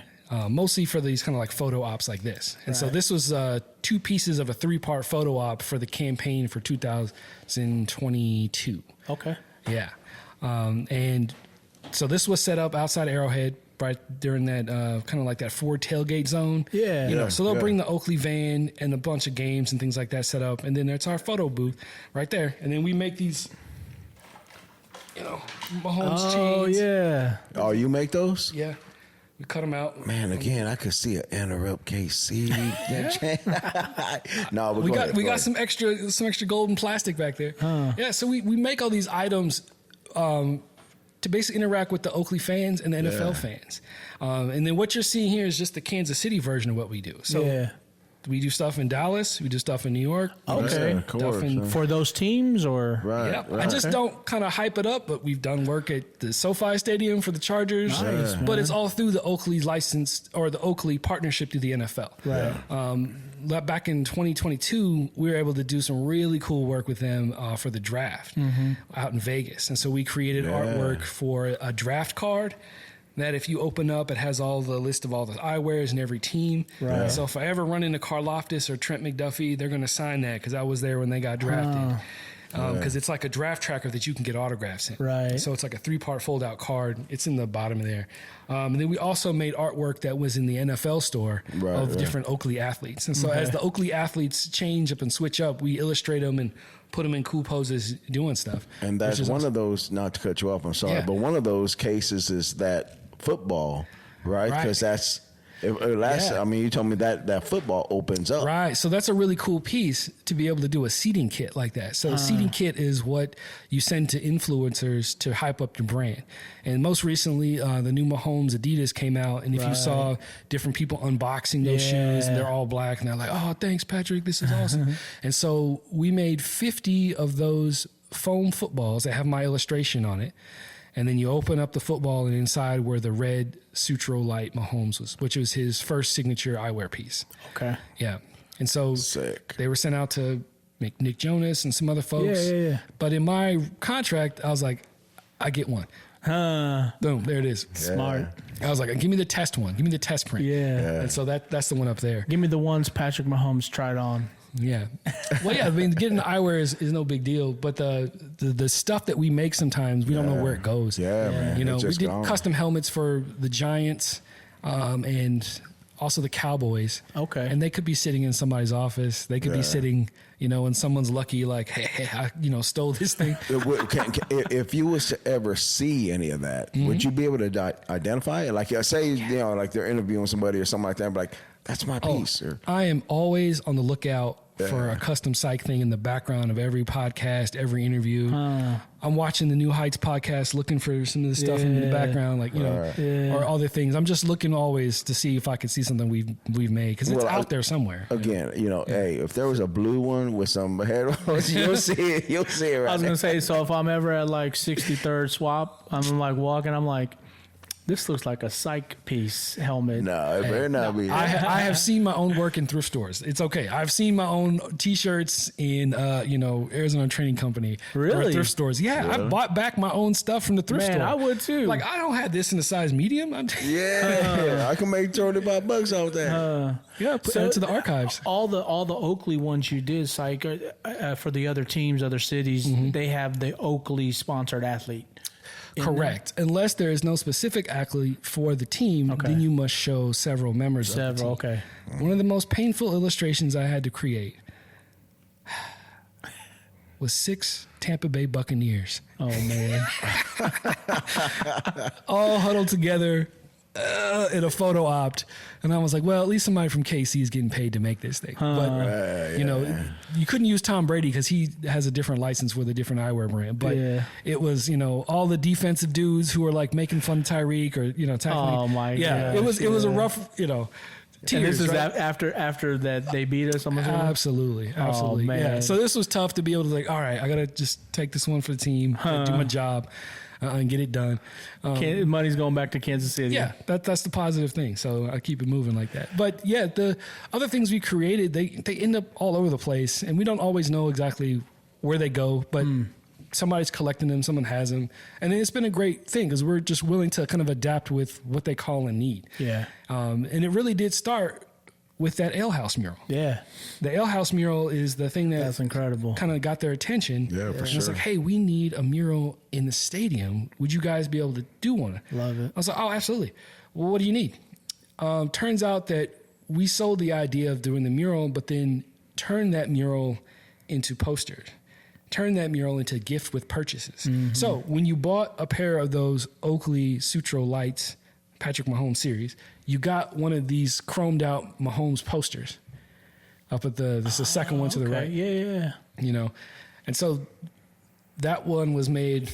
Well, there's actually 51 of them. You got one. Well, number 15 has one. All right. So anyone who got the number 15, like 15 of 100, they got like this is the official one. But there's actually 2 15s. Number 15 himself has the other one. Right. Oh, okay. Which, I don't know. We just mailed it to him and to his assistant, and they have it somewhere in the background. So anyway, so that went with the glasses when people bought So them. we make a lot of gift with purchase items like sticker packs, buttons, pins. So if you buy any Oakley products, the free stuff that you get, oftentimes we've made some part of it if it's part of the NFL Incredible world of stuff. dope. And then we turned that into a campaign that took us all the way to Tampa. So we were in Tampa during that Super Bowl. That's why it was even more painful. We were not at the Super Bowl itself, but we did an activation with Oakley at the Fashion Show Mall. Wait, that's Vegas. International Mall. Okay. We set up this booth. We had a bunch of hand-painted custom footballs, a bunch of posters. You know, if you bought any eyewear, you got a poster. I was signing different cards. It was like this weird KC celebrity down there representing, you know, Showtime and KC, which was awesome because I was running into Chris Jones's family, other folks who were. I didn't know who went to Super Bowls. This is my first time having that Super Bowl atmosphere. Right. And so down in Tampa for that Super Bowl was wild to experience that. bro. And then to be there, you know, as a an Oakley artist and a participant in it, because our artwork at that time was in Oakley stores as a part of the NFL brand. Yeah. That includes the one in not Times Square, but the one in New York. Right. We created a Mahomes illustration that was on kind of a brick wall above some merchandise. You know, all of these little pop-up things we were creating. And that year especially, we got a lot of that stuff up. And that was just us being able to say, hey, we are going to be able to paint you this mural, but we can also do so much more. And we could take this to the next level. We could, you know, franchise out. Where you want to go with it. Well, let's go. And we're still moving. And so it's been a great partnership to allow us to do something we love to do, is create these, you know, one-of-a-kind experiences. I mean, the wildest thing that we've made has to be the space pod. I don't know if you remember that campaign where the space pod lands on Arrowhead Stadium, and then Mahomes and his family, the little girl, and They get out. they opened the space pod. Yeah. So they called us and it was like, hey, can you guys make this space? They don't sound like this. But, sorry. Can you guys do this thing? Yeah. No, they sound more like Cali Bros. Like, yo, guys, this would be sick. You guys if you imagine like what Oakley dudes sound like, they sound like that. I bet. Sick, bro. Let's do it. Rad. Yeah, exactly. Which is awesome because they're so laid back and they get it, and it's great to work with them. You know, I got to say that, right? Yeah, sure. Of course it is. But Holly built a space pod out of old airplane engine parts, Okay. How big was that? about 8 feet tall. Wow. It's made out of a reverse thruster from a DC something and a nose cone from Holly did that? Holly Wow. built it. Yeah. Shout out Holly Again, man. We got to Yeah. salute Holly, man. Salute and Holly. Salute, Holly, salute, man. Holly. Salute, So Holly. that space pod made the rounds. It sat at the stadium for like a whole, I don't know, a season. It just sat by the door of the pro shop. Wow. People were like, what is this? But we got photos with it. It was part of that pregame right. celebration. Then eventually it got moved out to the Oakley headquarters that's in Orange County in California, which looks like a Star Wars building if you've ever seen it. It's actually designed. It's actually designed, part of it by a KC company, but the space pod lived there for a while until we got a blip on social media and somebody hit me up and said, yo, man, your space pod's in Milan.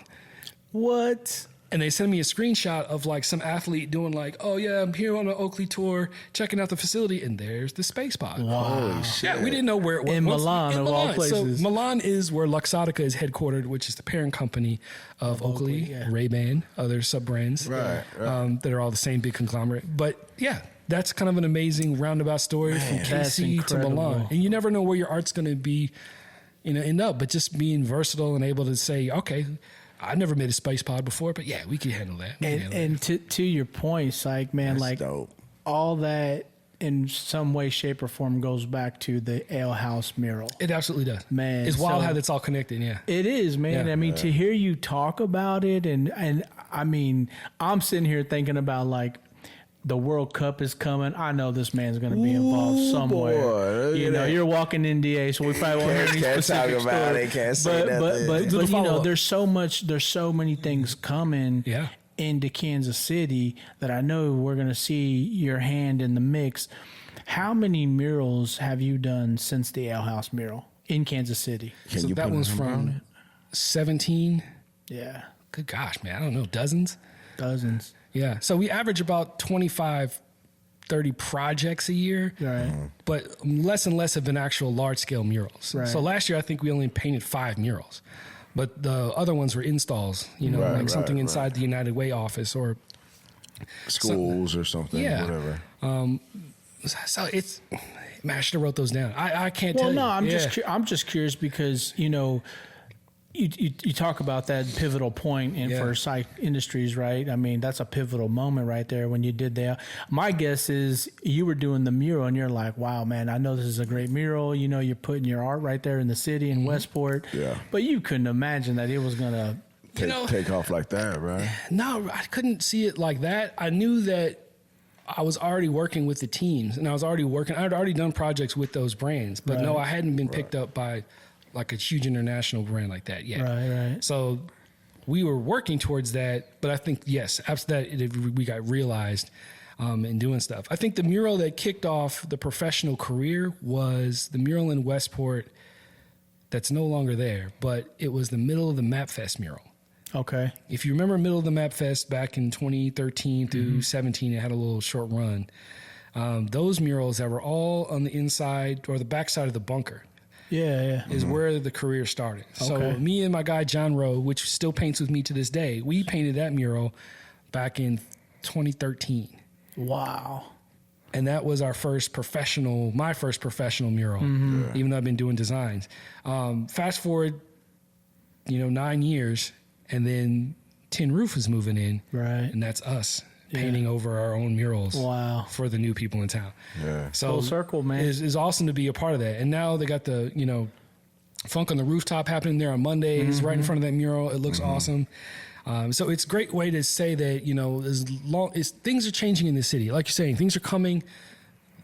People might not like the change. People might not understand it. People might have a hard time dealing with it, but some of us are still here. Some of us, And we're taking advantage of it, and we're trying to represent, what KC is about, even when out-of-town folks are coming in, asking for things, spending money. Right. It is our job as the local artists and the local scene to direct them into a way that says, hey, we really can't do that. That's a St. Louis thing. Or, hey, Emerald City was in Kansas. You're in Missouri right now. It's up to us to kind of guide all of this. And they're looking for that too. So to be an expert in the field and be able to have some input on what's happening visually around town, it's an honor. It's also a responsibility too. It's amazing. Man, that leads me into what you're saying about people coming to KC. You did this Visit KC box backdrop. Yeah. Right? That one is insane because it made me think of a Rubik's Cube. Yeah. Like a Rubik's Cube exploded. Like it's just like it because they can turn to make a whole picture. You just mix it all up. So to it's whatever, all mixed bro. up different icons. Yeah. Everything that has to do with KC. Right. So all the different KC icons that you'd expect, different, shuttlecocks, hearts, slab of ribs, pig, whatever. Yeah, man. Crowns, arrowheads, all that stuff. But how do you make something that's like this, a static image, feel more volumetric, feel more like you're in the space? And so putting it on the boxes and then aligning them at that angle, you're able to see twice as much of the design. Yeah. And so it really did a good job of kind of filling that space and allowing people to interact with it if they wanted to. Yeah. The idea was that people would kind of move the boxes around and set up their own custom backdrop. For sure. But it's a little too much at a 2-hour luncheon or a 2-hour happy hour. Sure. So it just kept static. But those boxes were used again and again, when they had the wrestling championships downtown at T-Mobile Center. Like a WWE thing or something else? Think like high school wrestling. Oh, high school. Yeah. Okay. Yeah.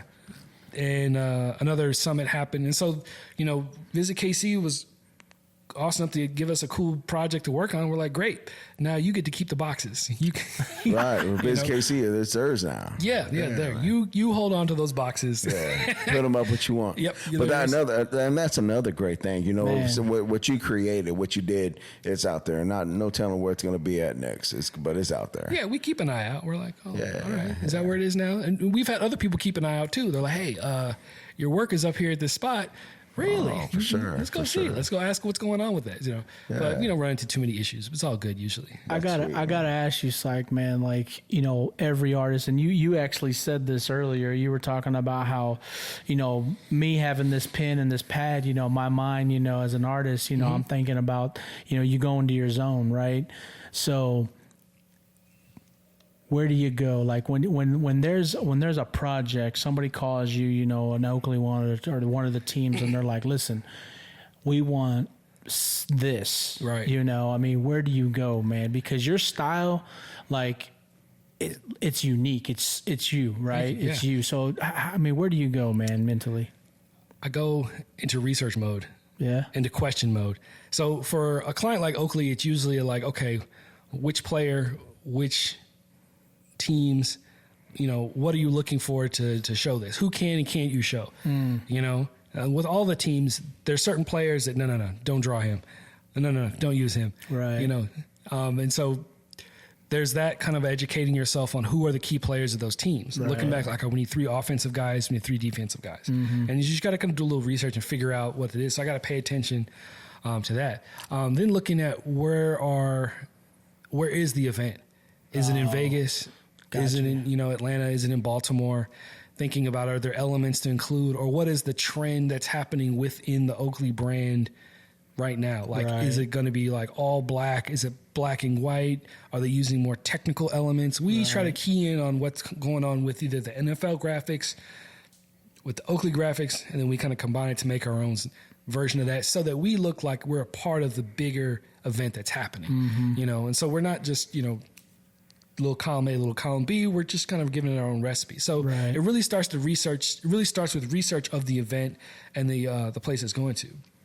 When we talk to clients, it's a lot of questions about who's your audience, who's going to see this mural, what are you trying to say with it? And these conversations are great because they allow us to just sit and go, oh, we make connections just from one conversation. Right. Someone will say, well, we need our voices heard. And I'll say, okay, voices heard. Like, what's the loudest way to hear a voice? Oh, a megaphone. What if there was like a giant megaphone in this mural? What are you trying to say? Yeah. Oh, you want to say like this is a safe place for everybody? Right. Well, man, I don't want to really see my own face in this because this might be a traumatic experience. So let's not put faces in this mural. Let's put, maybe a bird that's flying to, a sunset. Let's think about a new beginning. What about a sunrise? So we go to metaphor land, basically, and think about what is in the company's message, what is in the branding, what is in their, design of the space that influences how we're going to, give them a piece of art. So everything that we create for these kind of brands, it's very custom, but it comes from a conversation. Yeah. It comes from us understanding who they are and what they need for that space. There is a Psych style that you would just get, like, here, do a Psych style thing. But we love to really cater each of these individual murals to the company client and the people that are going to see it. So a lot of research, a lot of questions, and then we start making these, like, connections, and then we got books full of connections, and then we do renderings. So we like to have like 3 designs, 3.5, 2.5, something to show the client so we can go this or that, or take some of this from that column A, column B, column C.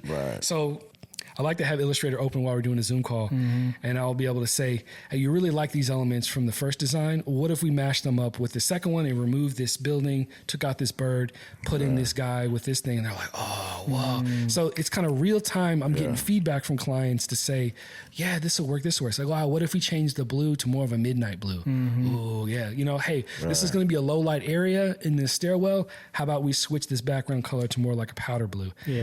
So it allows clients to feel like their voices are being heard, which they are, but also gives them a little insight into the process where they feel like it. So then we take those, mix and match ideas, then we, come back and send it to them. But we love to present our work to clients real time. We don't just send them a PDF to have them approve and send back. If you did that, you would end up with a laundry list of, oh yeah, can you move this, change that? Yeah. So what we do is allow the conversation to have our voices heard, so they understand why we made the choices we made in the first place, so that we don't end up with constant back and forth. And so when there's a third party that's just like, I just don't know about this color, red in the corner here. It's like, well, this red symbolizes this. And remember, on page 3 of your style guide, it has, I see, never mind. Right. So I love that idea about keeping the client part of the conversation at a certain point, and making sure that they see what you're doing, see how you're thinking, engaging them, and then being like, all right, great. You trust us. We're going to take care of this. We'll be back with the final thing. We'll be on site to knock this thing out in a couple weeks. And you'll get a free can. No shit. Great trade, man. You'll get a great free trade. I like that. Man. I mean, you were talking about the kind of messaging you did for your grandfather and your uncle, right? Yeah. Is that the only one you've ever done like that, or do you do others? Slip in something that is kind of like a, what is the term we use with Vanya? Easter eggs. Easter eggs. Yeah, Easter eggs are a huge part of murals. Some of them are more obvious than others. Some of them are, just what they are. Yeah. Most recently, I haven't done anything like that. I think the ones my grandparents have been the best one for that. Yeah. There's been controversial twists where people think I've put Easter eggs in murals when I haven't. Yeah. Like someone thought I was trying to hide a famous Supreme Court judge in a mural. And I was like, no, this is just a little girl flexing her muscles. Yeah. Okay. It's not who you think it is. Yeah. And I understand who your clients are, but nope, this will not offend anybody. And I'm like, man, okay, I got to keep this in mind. Yeah. Other Easter eggs around town have been shout outs to different people. Right now, there is the drugstore, which we call it, being turned into apartment buildings. Mm-hmm.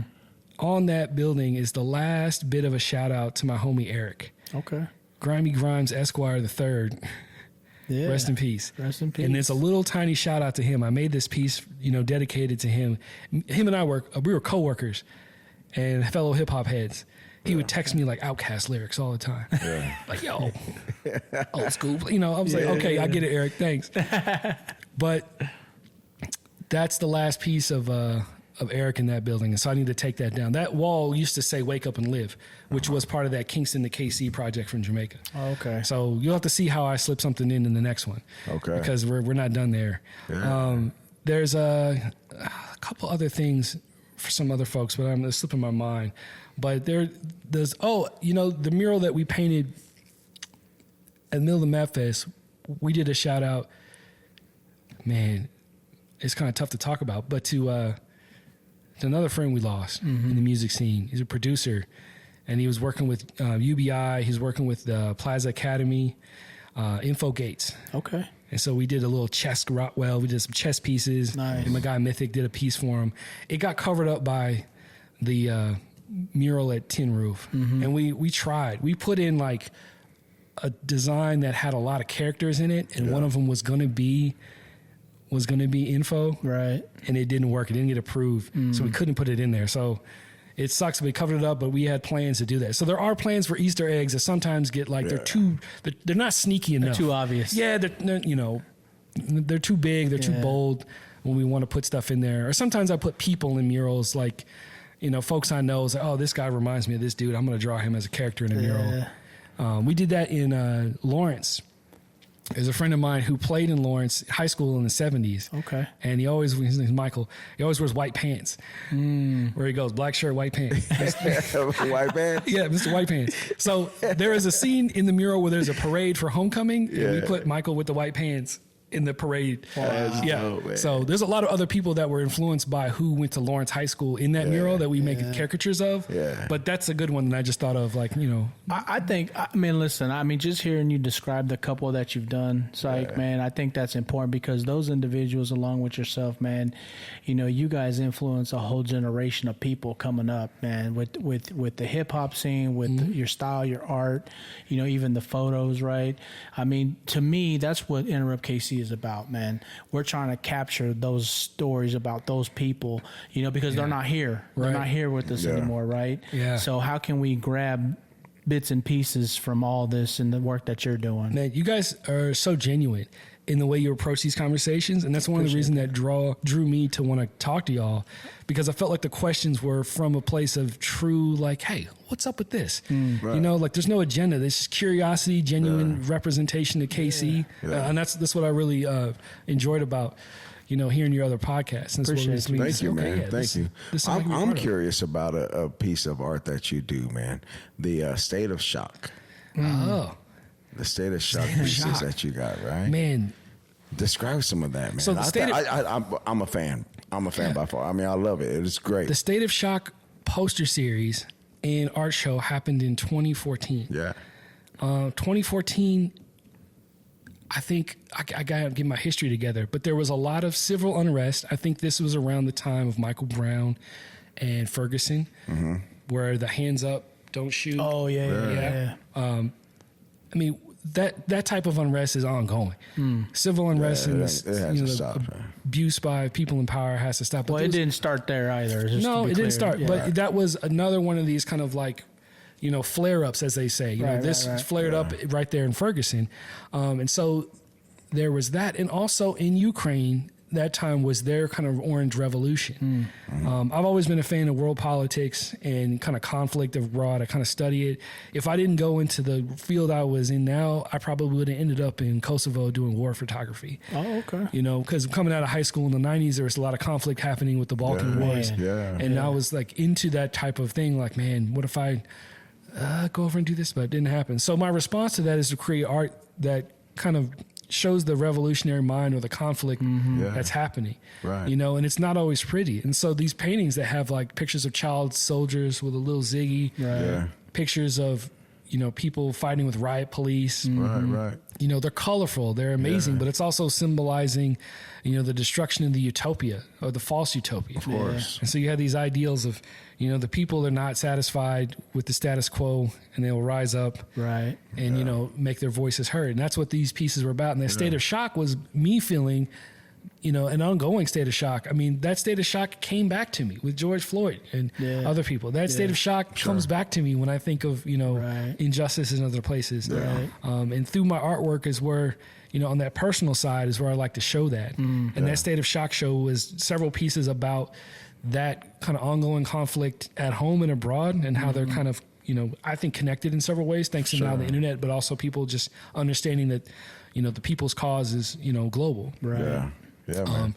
And so, it's good to talk about that show because I don't do a lot of art shows like that anymore. Yeah. So, well, I saw it, man, and I wanted to bring it up, man, because I like it. I love the way you illustrate them shadows. I love the meaning behind it, and I see that, and I read that. I'm like, oh, awesome. Okay, cool. Yeah. So shout out for you with that, man. Shout out, man. Shout out. Thank you. I got asked this question, man, because you spend a lot of time getting things out of your mind on paper, on a screen, on, digital platform, whatever it is, on a wall. Do you listen to music or what are you doing, man? Like, what does that look like? Man, classic hip hop is where it starts, but it grew. So I listen to a lot of XM radio, your Rock the Bells radio. Okay, yeah. But I'm once a DJ, always a DJ. So I'm listening to DJ mixes all the time. Okay. I'm listening for the blends. I'm listening for what happens. I mean, during the pandemic, I got hooked on all the Jazzy Jeff podcasts or all the Jazzy Jeff like live streams and Mag Mob. He was kicking it, man. Still going. They're still going. I loved hearing the interviews with the old heads talking about, or the kind of origins of hip hop and the stories behind it that Questlove was doing, and, listening to 90-minute freestyles from Black Thought. So 90-minute freestyles, that's sick, classic. Man. Yeah, so that is definitely where my heart and soul is. But through college, I got into more electronic music, drum and bass, house music, and then that's where that kind of like, flow comes. Because if there's not words to kind of interrupt you and you start like, you stop what you're doing and you start like rapping the words, atomically, you start getting into like what you're doing. You become Method Man in a minute and then you're not getting your work done. So like when I throw on like a house mix from, broadcasting live from Copenhagen, from whatever mix, it's just something that allows me to zone out and just keep the beats going. Yeah. I do have a couple Spotify lists that I play when I'm painting out, and then my guys are like, "Oh man, it's this mix again." Like, I don't understand why this song comes after this. Because on some of those Spotify mixes, just me being on Shazam, being like, "Oh, I must have Shazammed this song." Sorry about it. I do the same thing. Like, what is this song after this song? And so it's a random mix of stuff, and then it goes from house, hip hop, back to b-boy stuff, a lot of funk. And occasionally if it's like dub reggae or something, I get yelled at too because it's too soft. It's like, man, like pick up the pace, man. We need a higher tempo. Yeah. Oftentimes I'm like, somebody described it as like, Psych, your playlist sounds like something like an old school dude in a Cadillac would pull up and be like, "Oh yeah." It's like, yes, that's love it, man. Yeah. I love it, man. Oh yeah. Hey, I got that same type of playlist, brother. Yeah. I got that same type. You just gotta dial it up or down, just given the situation. Yeah, I always say it's a vibe, man. How we're vibing, man. That's I used to have to vibe for 5 hours at a time when I DJ'd. So I'd have to segment my sets with, the beginning of the night to the end of the night. And how do you build people up in the room, ride the energy, and then put them to sleep and send them home? Right. You know, and so you'd start off with some neo soul, with some light hip hop. You'd get into some old school. I would let the B-boys get out there, do their thing. Yeah. Once I was like, B-boys are taking over the dance floor, I would hit it more with the up-tempo, kind of like girl music, stuff that they want to hear. Then around 1 a.m, I would hit whatever was popular on the radio. I mean, this is like 2011 at this time. And then by the end of the night, about to close down 2:33, I would like switching into dub. Switching to reggae, half it out, you know. And then it was like whoever was still riding with me would be like out in the streets, they call it, and it would be like they would be with me. Other folks would be like, I'm out of here. And I learned that trick from DJ Just when he would play at a club over here on Martini Corner. He would be playing like, you know, stuff at 70 BPMs that's double time, like Lil Wayne or some other stuff, you know, winding down, and then things like that. And then he would cut it in half. What was that place that he played at there? Now it's not anything there. It's Noka now. It's a bar. It's a restaurant. Yeah. It's the one that's on the corner right across from where I know it's Brick House. Yeah, but what was it called when he had? I can't think of the name. That's the question. You have to tell us in the comments. What is it? I can't remember that, Comments. Answer the question. Yeah. Anyway, that club right there was one of those kind of bottle service, fake, fancy things that King City tried to do once upon a time. Yeah, I remember being up in there, but I always loved seeing what Just was doing with controlling the crowd. Yeah. You know, and so he would take these tracks that everyone was like, you know, about to go out and pop the trunk. And it's like, no. Slow it down. Switch. So, but he would calm people down at the end of the night, which was great because they would be like, oh man, this is boring, I'm leaving. Right. Instead of leaving like I'm about to fight somebody. Because that's what the Riot Room used to do. You just like, you can't just throw on Bone Crusher and like leave. No, man, it's not going to work. You're about to get somebody shot out there. Yeah. So don't get me started on Bone Crusher, man. I was into that dude hard, man. Early 2000s, man. I get it. He was the original. Like, you know how Mexican OT, man, he takes his shirt off. Yeah. Bone Crusher was doing that 20 years ago, man. It was a thing. All right, man. Listen. We're going to switch this up a little bit, Psych, man. We doing something a little different. You, my brother, you are our 20th episode. I mean, this is a milestone for Enterrupt KC, man. So salute to you for that. Thank you. Good to be here. What we got, man. So we're Enterrupt KC, man. People, places, and things, okay? So we're going to have you pick the topic. So people, places, or things, Kansas City. Which one? Places.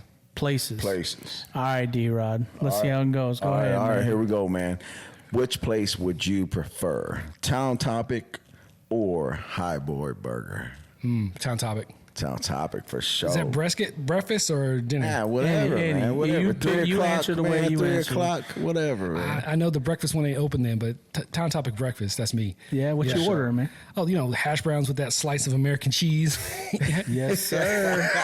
Truck stop, man. Truck stop, yes. Truck stop. Fire Truck stop for browns. me, man. Truck stop for me. Was you going there when Mom was still there?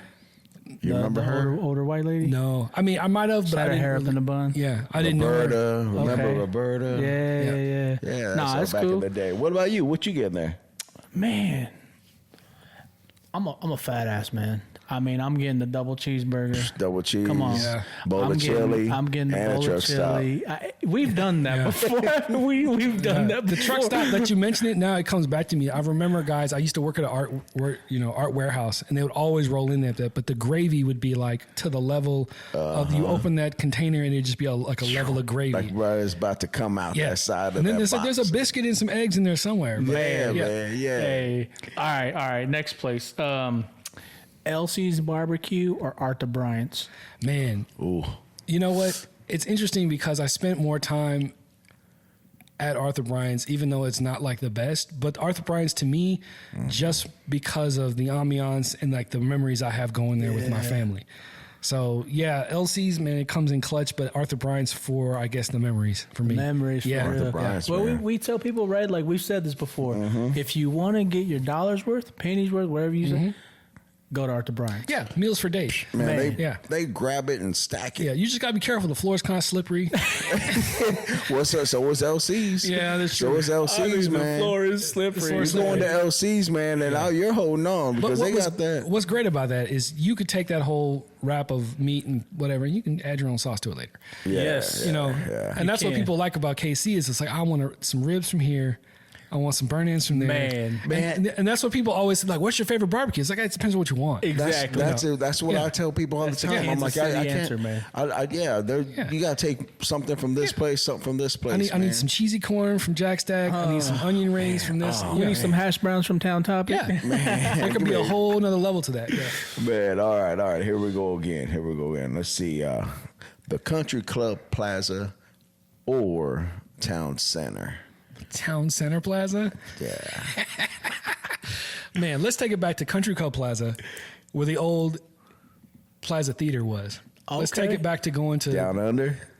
well, not that, but what is it? Cinemark.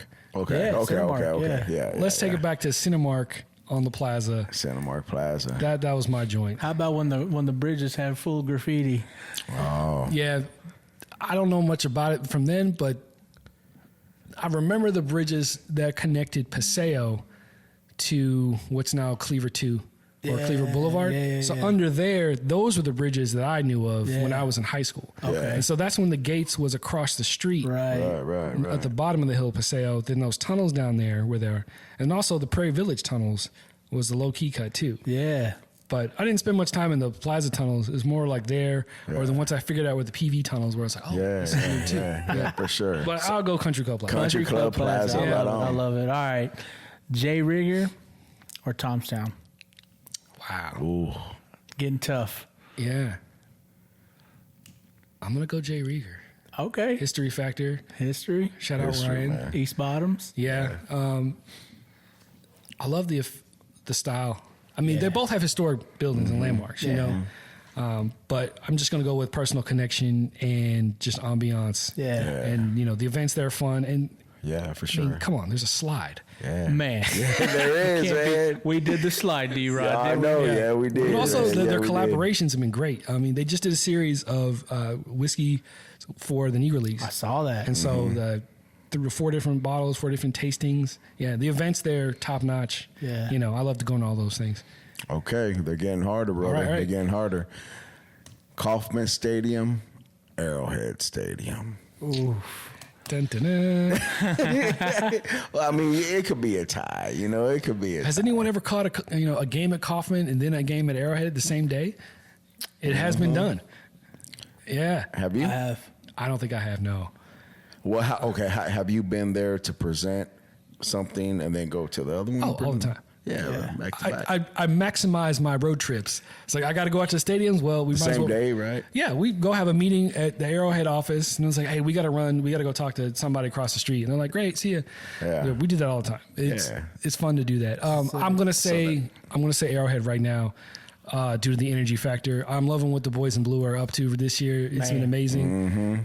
Shout out to my guy. He was on the mound this afternoon, Alec Marsh. I grew up with his dad, and so it's fun to see him pitching now and just being top notch in the organization, or at least getting there. Yeah. But I feel like an old guy. Like, hey, I knew your dad.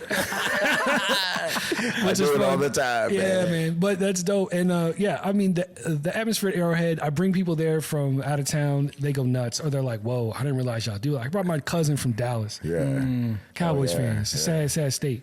I was like, man, come out and see this see Arrowhead thing. And he was Check like, out the environment, man. you know, my guys from Cali, they come out for the Oakley team. They go nuts for the tailgating. Boy. Yeah, The tailgating. tailgating. They're like, man, you got a plate? I was like, come get a plate. You know, come back. My brother and his team, they do an amazing job at the tailgates. And so it's just multi-layered at Arrowhead. The tailgate, Yeah. the fact that the games are wild. And then, you know, Chiefs are always doing something to make us like, all right, here comes down the fourth quarter. All right, feel good, we're good. For sure, So, man, for you know, sure. it's definitely an emotional roller coaster ride. See, We love it. you hit the nail on the head, man, because, I mean, it's like, I joke about this with people. I'm like, listen, people think that being a Chiefs fan is easy. They're like, you got Patrick Mahomes and Travis Kelce and Andy Reid, you guys. And I'm like, come watch a game as a watch a legit game. Chiefs fan. Yeah. It will be the most stressful 17 games you've ever watched in your whole life. Just even our last season, man, when we were on that losing streak, you know, I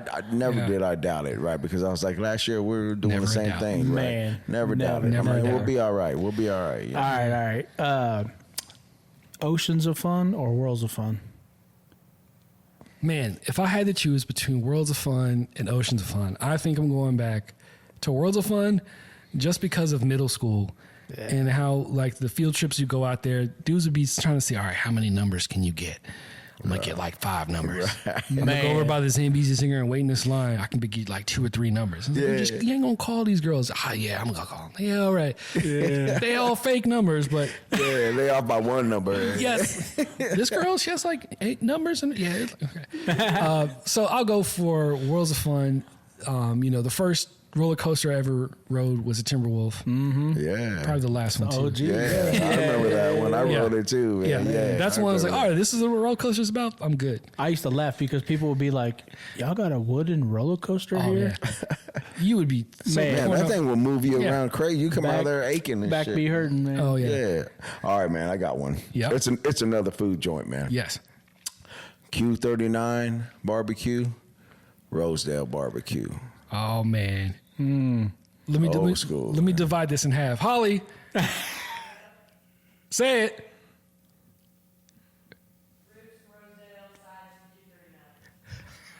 Ribs from Rosedale, fries from Q39. That's Is what that she said. Yes. Oh, okay. Holly was hoping you would bring up Rosedale barbecue. So shout out, Really? yes. Yeah, there it is. There it is, Ollie. Shout out Holly again. Yeah. So Holly's going to Rosedale. I'm going to swing by Q39 on the way back. You know what's funny though? I mean, it's funny she said that because we've had people talk on Enterrupt KC about Rosedale's fries, calling them crispy fries over and over and over again. People are like, "Oh, the fries, crispy fries." David Lopez at Manny's, Manny Abarca. I mean, so many people. Yeah. So yeah, that's funny though. Yeah, I love the order though, but to the point, right? That's a Kansas City thing. Go get this from here. Yeah. Go get that from there. It's an a la carte thing. Yeah. Absolutely. Q39 though, man. God, it's incredible. I remember when they first started. I do too. My house was over there at the time. Yeah. And so I was there when they were first trying to get the portions right. And they were trying to figure out the stuff. And all of a sudden they blew up. And I was like, okay, well, I haven't eaten there in a while because I got to have a reservation. But yeah, when they first started, I was like, okay, y'all getting there. And then boom, they hit it. For sure. All right, man. Last one. Stroud's or Go Chicken Go? Go Chicken Go. Come on. Go Chicken Go, without a doubt. Yes, I mean, we sir. like seasoned food, right? We do. We do. Gizzard, try you a gizzard guy? Man, my dad, Doug, yeah, he actually lives around the corner from Go Chicken Go. Does he? Yeah. So he's the there one- all the time. Which one? The one on 7th or the one Truce? Okay. Yeah, I've been to the one on 7th more actually. Yeah. just because It's the OG, man. when I'm out there, I'm like, you know what? I'm not off the quite a highway. gizzard guy myself. I mean, I love the 2-piece or 3 wings and then the sauce. yeah. But someone made a chili with Go Chicken Go sauce once at a chili competition. No way. Really? Yeah, they brought this little tiny, and it was like sweet corn chicken chili with Go Chicken Go sauce. So if you're out there and you want to replicate this recipe, try it out. It could be too sweet. Right on, man. Put it in the comments, Yeah. man. Hey, anybody Could who be knows too what weird. that is. It might have been like a dip. Maybe. Probably. Yeah. We try to reach out, man, to Go Chicken Go, see if they can get the owners up on here, man. That's what I would love to talk to Go Chicken Go people, man. But well, listen, Psych, man. What if I have a couple for y'all? Oh, okay. I need to know if I was tripping or do I actually remember these places. Did y'all ever go to the lowrider shows downtown KC? Yeah. Yeah, he was in them. What were those shows called? Like, I just knew it was like as a lowrider show downtown KC, and the whole place was just taken over by just lowrider crews and everything. Yeah. I don't know if it was the actual name of it. Yeah. I can't remember, but somebody in our audience will. So but yeah. I remember going to those. Yeah. I was obsessed with lowriders when I was young. When I moved, there was nothing like that in New York. So when I got here and I was like, oh, there's like beats out of the Jeeps. And I saw a Ford Taurus on 3-wheel motion with 100 spokes. And I was like, I had a couple of those in white rides, man. I had a couple of those rides. those weird Euro lowriders are wild to me. I was like, what is this? And so some of my favorite early like 90s KC memories is these lowrider shows that happen just downtown around where T-Mobile Center is. Oh yeah. And I don't know that I've never heard anyone talk about those. Man. But I know they're just not talking to me about it. There's out there. For real? Yeah. Yeah, there's a guy I know, man, that I want to talk to him, man. And hopefully, man, he gets a little bit well, man. But he's a pioneer. He's an old school guy, man. I used to love that. Before you change subject here, there's an event that happens fourth Friday kickback is what they call it, and it's lowriders. Yeah. All the car clubs come, and it's in the West Bottoms. Fourth Friday kickback. So there's one at the end of this month. Awesome. Yeah, I might have to check it out. I usually check out the one that's on First Friday occasionally, or if they're doing something at Matty Roads, I go check it out. But I got friends that got rides in there. Yeah, I always remember those being dope. And the other downtown event was Hoop It Up. Hoop it up. The 3-on-3 20. Yeah, they used to have that in the streets. Yeah. I don't think would they even do that these days. Bring back Hoop It Up. Bring it back. We do some custom basketballs, we some gotta corporate talk to? sponsors. Yeah. Somebody visit KC, bring back Hoop It Up. Come on, bring it back. What up, man? Bring it back. I think, don't we know somebody on Visit KC? David Lopez. Yeah, man. Yeah. I mean, he's the board member. Who knows? They had a big thing going on for the Big 12 where you'd be out there in the streets doing it. But I always thought that tournament was wild.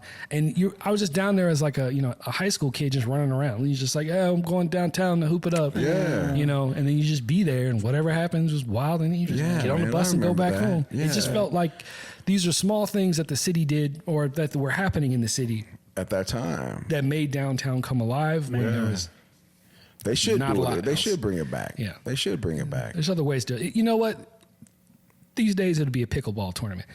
That's what. You're absolutely right, man. You know what? We're living in 2024. You're absolutely right. You They do put have, pickleball, man. Mahomes and Kelsey's bought a pickleball team or something like that. Did they? Yes, Did I hear they're that going too? pro. So yeah, as the pickleball tournaments take over, we're gonna be like, I'm gonna set up a goal at the end of this pickleball. Yeah, man, we could start We used it, to man. play this we game could start called it. basketball. Yeah, hoop it up over there. Anyway, No, man. So, But yeah. listen, Psych, man. Before we wrap this up, man, and let you go, man. First off, man, we appreciate your time, brother. Glad to be here. This is incredible to be sitting here with you. The work you're doing in the city, you're beautifying this city. You have been for years, man. And continue on doing it, man. Yeah, continue, man. Continue pushing. Is there anything you want to share or say before we let you go, man? a couple things. I want to salute you guys for telling the stories because Appreciate you. Yeah, man. these stories are archived almost infinitely online, and without a chance to express ourselves and be recorded and be interviewed by folks like you, we might not be heard all the time. So having that opportunity is always a blessing. Remember that we're living in a time where our voice matters, and these artists, as artists, it is important that we control our own voice. So For sure. I want to thank y'all for having me on and doing that. I also can't leave without saying peace to my boy Laz. He left us just the other day, and his legacy lives on through his friends and his family. He had a print company and he had a design company. His name was the Lazarus Group, was what he went by. But he was such a kind soul, and I just wanted to say peace to him. about them, yeah. Rest in paradise, man. Rest in paradise to Laz. And if you see me out painting on the streets, come say what's up. Give me a pound. I'm chilling somewhere on Instagram. Every once in a while I'll post something, at Sike Style if you want to follow along. Yeah, There's no pressure. Shout out your So Sike Style, SIKESTYLE. Instagram. And on Instagram. When I'm done with a project, I'll post about it. I'm not doing a lot of tips and tricks or behind the scenes, walking NDA thing. Yeah. But I love to show what's going on around the city with our artwork and our projects. Give a little behind the scenes when I can, and just kind of represent, what's happening. I'm not really an influencer at all, even though I create the things that the influencers use to influence. Right. So it's a little. You're influencing the influencers. I create the content in which the content creators get paid to content. Yeah, that's true. There are no mural tours without the mural artists. That's fact. Right. So anyway, but yeah, that's basically, just my handle that I use when I'm on social media. So you can check me out there and, make sure to represent all your artists in your local towns, local scenes. Yes, sir. Support everybody. Yes, all right. absolutely, man. Well, listen, man, we appreciate you. Thank you for the time. Thank you to Holly for helping us out Shout here. out. She's Shout out out there. Holly again. Go get them fries and those ribs. I know. I owe her some dinner. But we're going to go get out of here, man. So Enterrupt KC. Yeah, man. Thank you. JL. D-Rod, man. D-Rod. Follow, like, subscribe, share, and don't forget to comment, man. You like what you see? I'm by my boy Psych, man. Go and say something to him, man. You know man. who this man is now. You've seen his work. Now you know who the man is. So For sure. Yep. Appreciate y'all for watching. Peace. Bye, everybody. Peace.